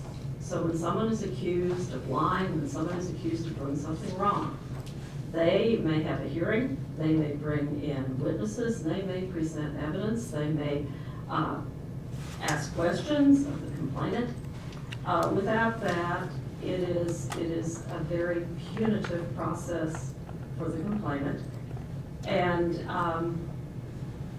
I think there needs to be very express language in here that an elected official's disagreement with governance or policy communicated to an employee does not constitute harassment. And also there needs to be a very clear definition of what is retaliation. I'm just, without the protections for due process and a distinction between true harassment for elected officials, this becomes, in my opinion, something that chills speech and discriminates on viewpoints.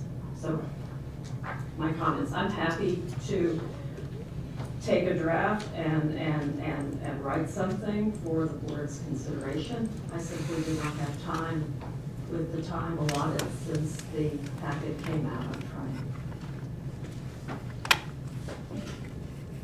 Dissent should be protected speech. Dissent should not be punished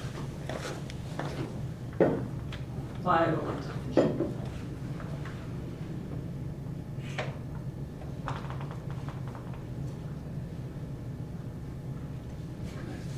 Yes, you may.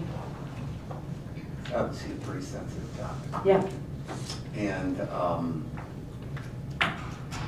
it's making its way into this policy document making its way into a legal, like, area for a non-legal mind. So, and obviously harassment's a legal issue that we just went through, and I believe we did everything right, but I would suggest that we table this and discuss it at another meeting after there's been more. More what? Well, there's been more consideration input. I mean, I'm not making a formal motion to table. If someone can, we're gonna vote and then we just pass it, but, It'd be to postpone. That would be correct. You're right. so that's a table, isn't it? No. What? No. We're not in Robert's rules anymore. Right, it's postponed. Well, Get back, look at your. So table, Table means you can table it indefinitely and you don't have to come back to it. so postponing it until the next meeting. Yes. Or- Date certain. Well, I don't, I don't wanna keep on postponing because I wanna get on with the Skokie, campus master plan. That said, there are some pieces I think that we can work through right now, even if we can't adopt the entire policy. I appreciate this is a sensitive topic. When did we first produce this language? Is it also the February 20th? Did this come up for consideration February 20th? This No, was it did not. this time around. Okay, so that's Friday. Mhm. So I've read this and I have a question for Adam as to how it maps to other jurisdictions. That's my first question.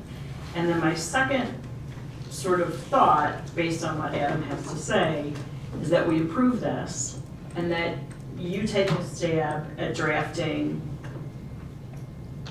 amplification of certain language or certain issues. And then we can study that, but then at least we have something on the books that's current. That's what I would suggest. So Adam, how do we compare to other jurisdictions? So I'll start my answer this way. I don't call myself an employment attorney. So when we looked at the. Can you speak into your microphone? Your mic is up. Yeah. My mic is off, sorry. Yeah, but you're not. I don't fashion myself as any labor and employment attorney.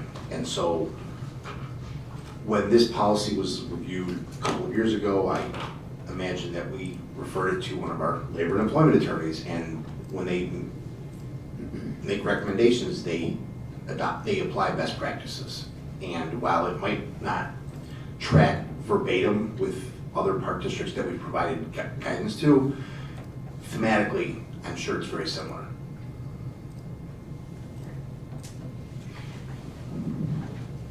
So I would like you to have the opportunity to amplify it.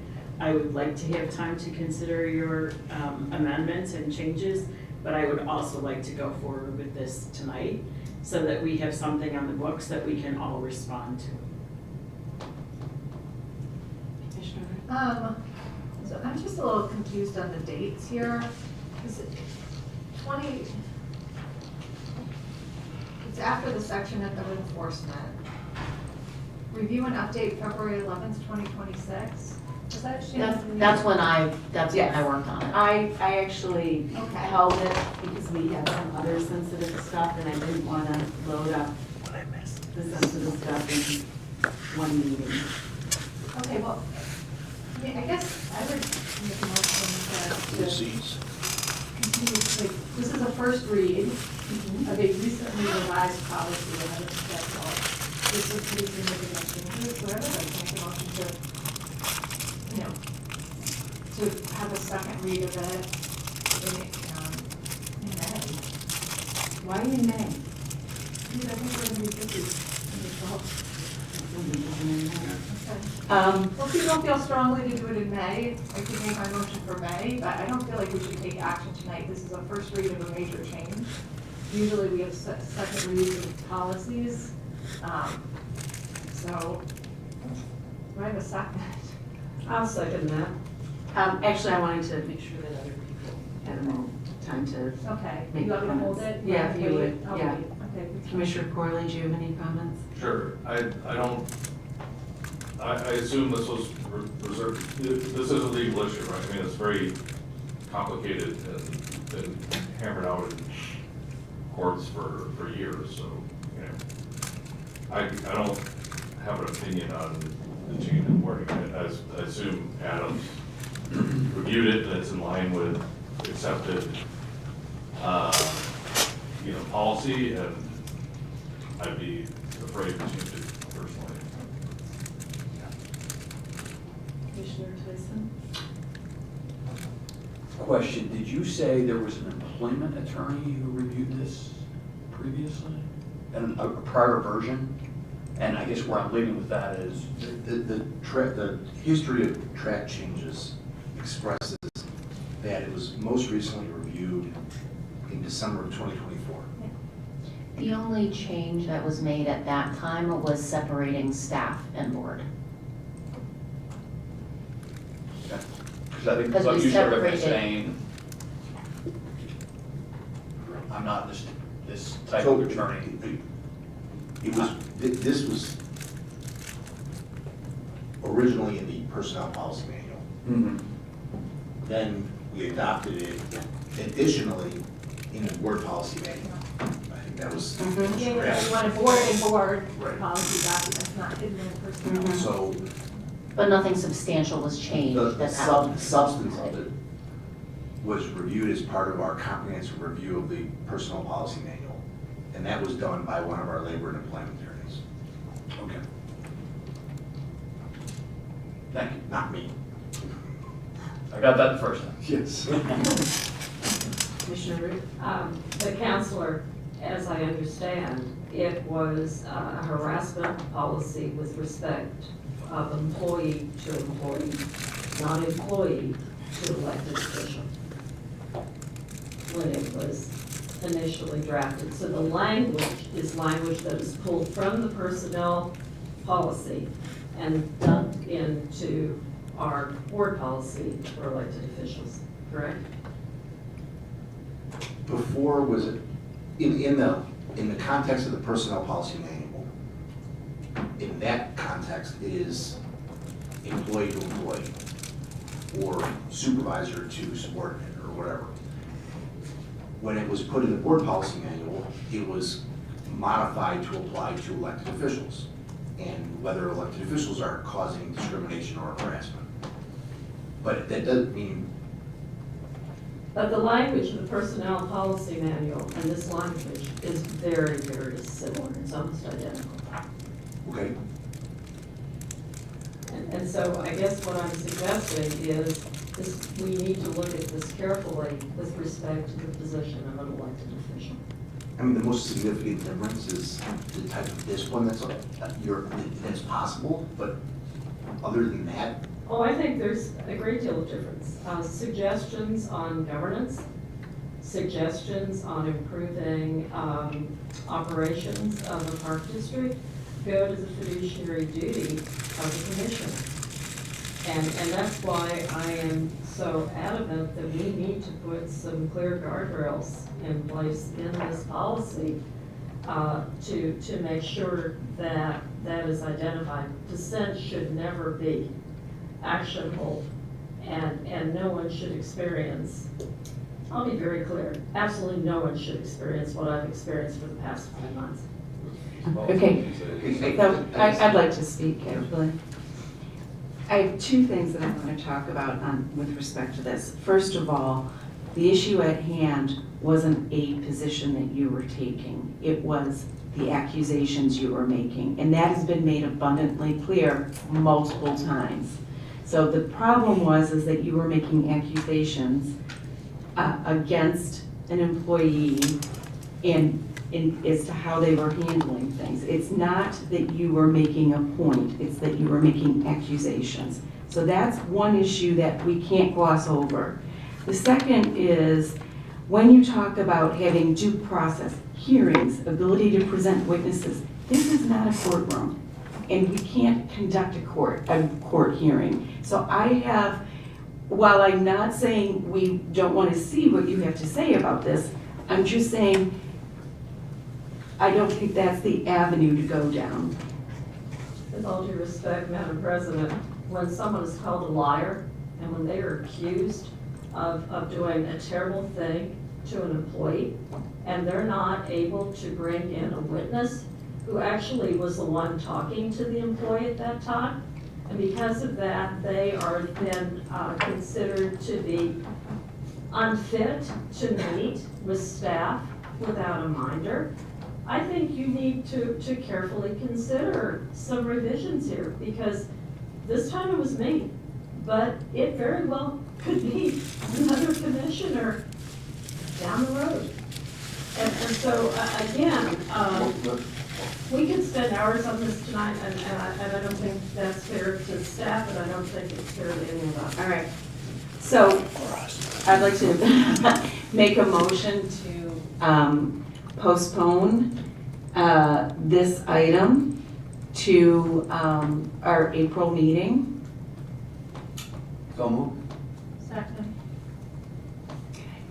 And do you want to have discussion? Can we have discussion so I don't get in trouble for? Yeah, it sounded like there were some specific action items that were gonna take place so that we could have this discussion. The whole reason we're not Okay. having it tonight, Right. so I'd like to go through those. Yeah, I think that's a good point. So I think the action items will be that Commissioner Root will deliver her suggested changes. Yeah. Adam, and another employment council will review them, right? Is Adam, is it? Yeah, we'll need that. What level, and you can.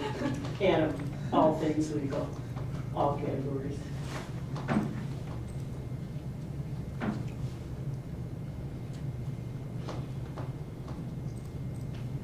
I think that's pretty comprehensive. Yeah. Something else? Yeah, I just don't want to have this exact same conversation a month from now. Right, exactly, good point.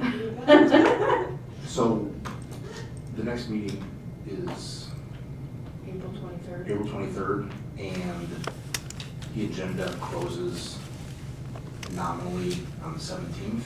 Yes. So for us to have feedback, to put it in the agenda for the weekend before the meeting, I'd like to have it by the 10th. Okay. Is that doable for you, Commissioner Root? I'll see. I will be out of the state, so in fact, I'll be traveling. And as I think is scheduled, I would like to postpone this till May. That's our annual meeting. Oh, it's such a busy meeting. All right. May I have I'm a? sorry. It's all right, it's all right. Well, I mean, I think that's a realistic schedule. I mean, you have to provide it by then, and. Yeah, Okay. or we move Right. on. Right, so, may I have a motion? How do I cancel a prior motion? We didn't vote on it, I think. You can amend Right, it, but I'd like to amend our motion to postpone, discussion and adoption of section 4.40 to our May board meeting. I think that Commissioner Cotto, you were the motion on that, and then you were the second. Do you agree with that amendment? That's fine, Yes. that's fine. Aye. Okay. Just identify a deadline, now that we have more time, let's identify a deadline that gives all of us time to review the language and Adam's response prior to the May meeting. So rather than April. Based on the content of this, is this something that the board expects me to stay out of? Not necessarily, no. Okay. It's like, you need to be in it, it needs to be general, it needs to be applicable across all categories. But I would say, rather than jamming it right up against the May deadlines, let's set it back a little bit so we all have time to properly ponder this, and then we can make a final decision. Okay, so what commitment could you make, Commissioner Root, to delivering comments? Well, I'm looking to see when our May meeting is. 28th. I would think that I certainly could have something by May 8th. Is that a good time for everyone? I think that's helpful, and then add reviews. Yeah.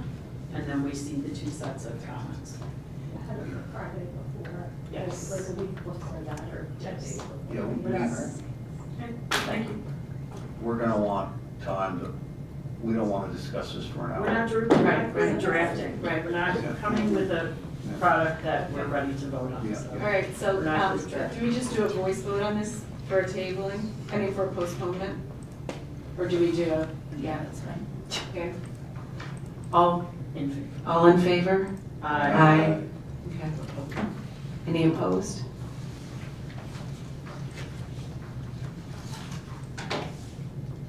Okay.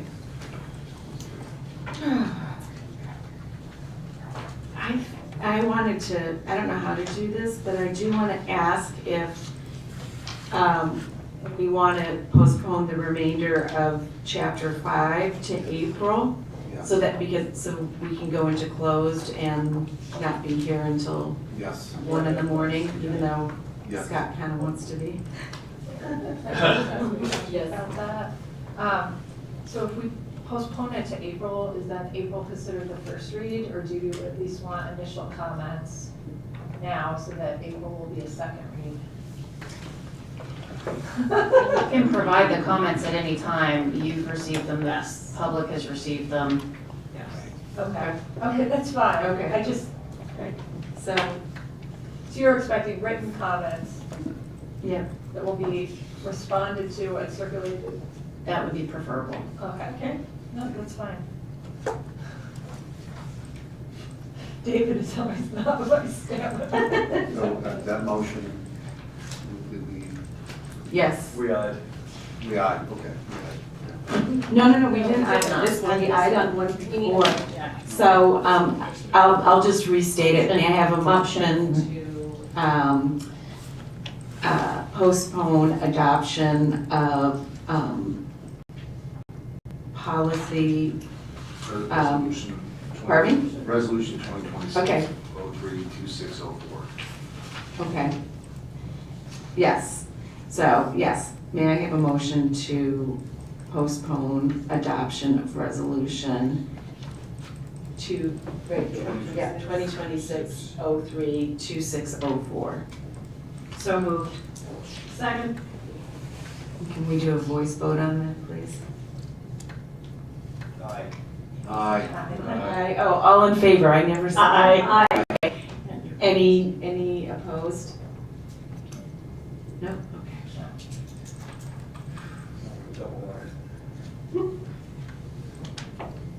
Okay. So, we are now moving on to the Executive Director's Report, Chapter 7. So as always, status reports, legal expenses, and the golf club report are in your packet. Also of note, everybody has at their spot a copy of the 2026 budget book. It is also on the website now, and then we have also placed a copy of the budget book and a copy of the CMP at both library branches for the public. Thank you for doing that. I think it's a great idea. Yeah. Thank you. All right, and now we're going to move on to commissioner reports. And does anyone have a commissioner report they'd like to make? I have no report. I don't have a report, but I'd like to make an amendment to the dog fence discussion. Okay. There were some people here that aren't familiar with the proceedings, and There are other people out there who want a dog park. And they're probably all, maybe they're walking their dogs right now, but maybe this message will get to them. It wasn't clear to me when I started on this board how things worked in this town. And I learned that the park district and the village are two separate parts of the governance of this town, separate but equal parts of the governance of this town. But the village has a barrier of zoning on top of all of the park district land. So the park district's hands are often tied with what we can do. This dog park plan, both versions of it are very logical. I think there's strong support for it here. And our part is done. We want to open the dog park. We want to put the fence and we want to be in compliance with the county regulations. If you're out there and you want a dog park, you should come to the village board meeting where they vote on it, because people come to those meetings and they say things and it's very influential. Sometimes there's only 3 people that talk and they can skew the whole vibe one way or the other. And if there's support for dog park at the village meeting, I don't think there's a date set for Not yet. fence discussion yet, but it's probably gonna be around, May-ish time. So if you're out there, you want dog fence, pay attention to those village meetings, because they have that layer over our land, and we can't do anything on it unless they remove that barrier. That's all. Okay, thank you. Do we have any other commissioner comments? Or actually, commissioner reports. Okay, so I'll make a commissioner report. So this has been a busy week. Probably like 3 weeks ago, after hearing that several community members, at least one of them in a group, had approached Commissioner Scott Britton, who is the Cook County Commissioner who oversees Winnetka he actually has an amazingly big jurisdiction. But anyhow, I just called his office to try and talk to him, and I received a phone call back from his assistant, Barb Cornu, and she said, hey, we haven't met you guys yet, and we like to meet the park districts in our area, so can we come by and meet you and your ED? So on Wednesday, Shannon and I sat down with Commissioner Britton and Barb Cornu, and it wasn't a long meeting. He kind of, he has to sort of keep moving. But one of the things he did express to us very clearly is that he is abundantly aware of the issues surrounding the dog beach and the fencing, and there has to be fencing, and there has to be fencing in there. There has to be compliance with Cook County regulations. His biggest concern is a bite incident on Elder. So he was familiar with the approvals that we've received thus far. I don't really think he knows the, every detail of it and so forth, but he had heard that Cook County Animal Control is aware of all of our approvals, and that he believes that they will find us in compliance and so forth. So it was a very good meeting, and unexpected. I did not anticipate that they would ask to come meet with us or anything like that. The other thing that I want to report on, and it's actually at his request, the village president reached out to me and asked to meet with me we ended up meeting on, let's see. So actually, we met with Commissioner Britton on Tuesday, or was it Tuesday or Monday? Anyhow, can I ask myself if I can go over on my time? Just because I do think I need to tell people that we also met with, or I met with the village president, and we talked about some issues surrounding the dog beach and the fencing, and there's a lot to piece through, and because it was yesterday that I met with him, I haven't really been able to even share it, but one of the things we agreed to is that Shannon and Kristen would talk further about some other options, and one option that he is proposing, and it's, very, sort of by his own admission, not really knowledgeable or fully thought out, is possibly doing a dog beach at Tower in the mornings, from, whatever, 6 a.m. to 9 a.m. and so forth. So I just wanted to report on that. There's a lot that Shannon and Kristen will have to talk through on that idea. But I wanted to let you know that that was the meeting that we had. Thank you. Hey, thank you for sharing that. That's a lot of really important information. I could ask you 10 questions right now. Mm-hmm. Like, how did the county commissioner know about this? Who else has talked to him from this village? What representatives from the village? I don't want to go into that right now because that's probably controversial, but yes. Thank you for that report. Super important information. Yes. All right, and do we have any other commissioner reports then? All right. Oh, I see, I forgot to read something. All right. We are going to move to section 9 of the agenda, which is closed session, and I'd like to have a motion to move into closed session pursuant to 5 Illinois compiled statutes 120/2C1, the appointment, employment, compensation, performance, or dismissal of specific employees. Number 2, section 5 of Illinois compiled statutes 120-2C3, the selection of a person to fill a public office is defined in this act, including a vacancy in a public office when the public body is given power to appoint under law or ordinance. And 3, 5 Illinois compiled statutes 120/2C11, litigation when an action against, affecting, or on behalf of the particular public body has been filed and pending before a court or administrative tribunal, or when the public body finds that an action is probable or imminent. Anyone So moved. Second. Okay, and Saba, can we have a roll call vote on that, please? Yes. Commissioner Tyson? Yes. Commissioner Corley? Yes. Commissioner Rapp? Yes. Commissioner Seaman? Yes. Commissioner Root? Yes. Commissioner Kodo? Yes. Commissioner Gibson? Yes, thank you. Passes. Okay. Thank you.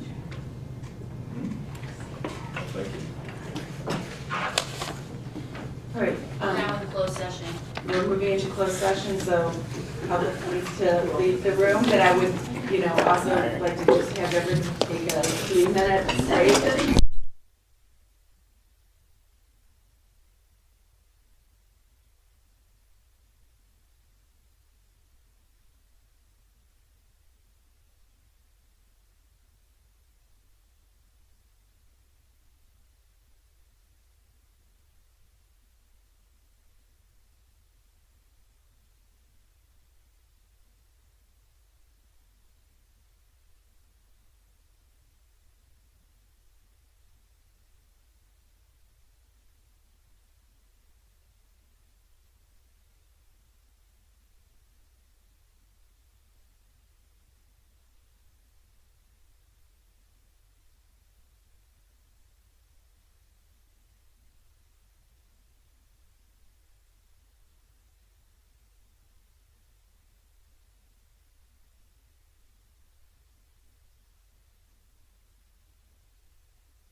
All right.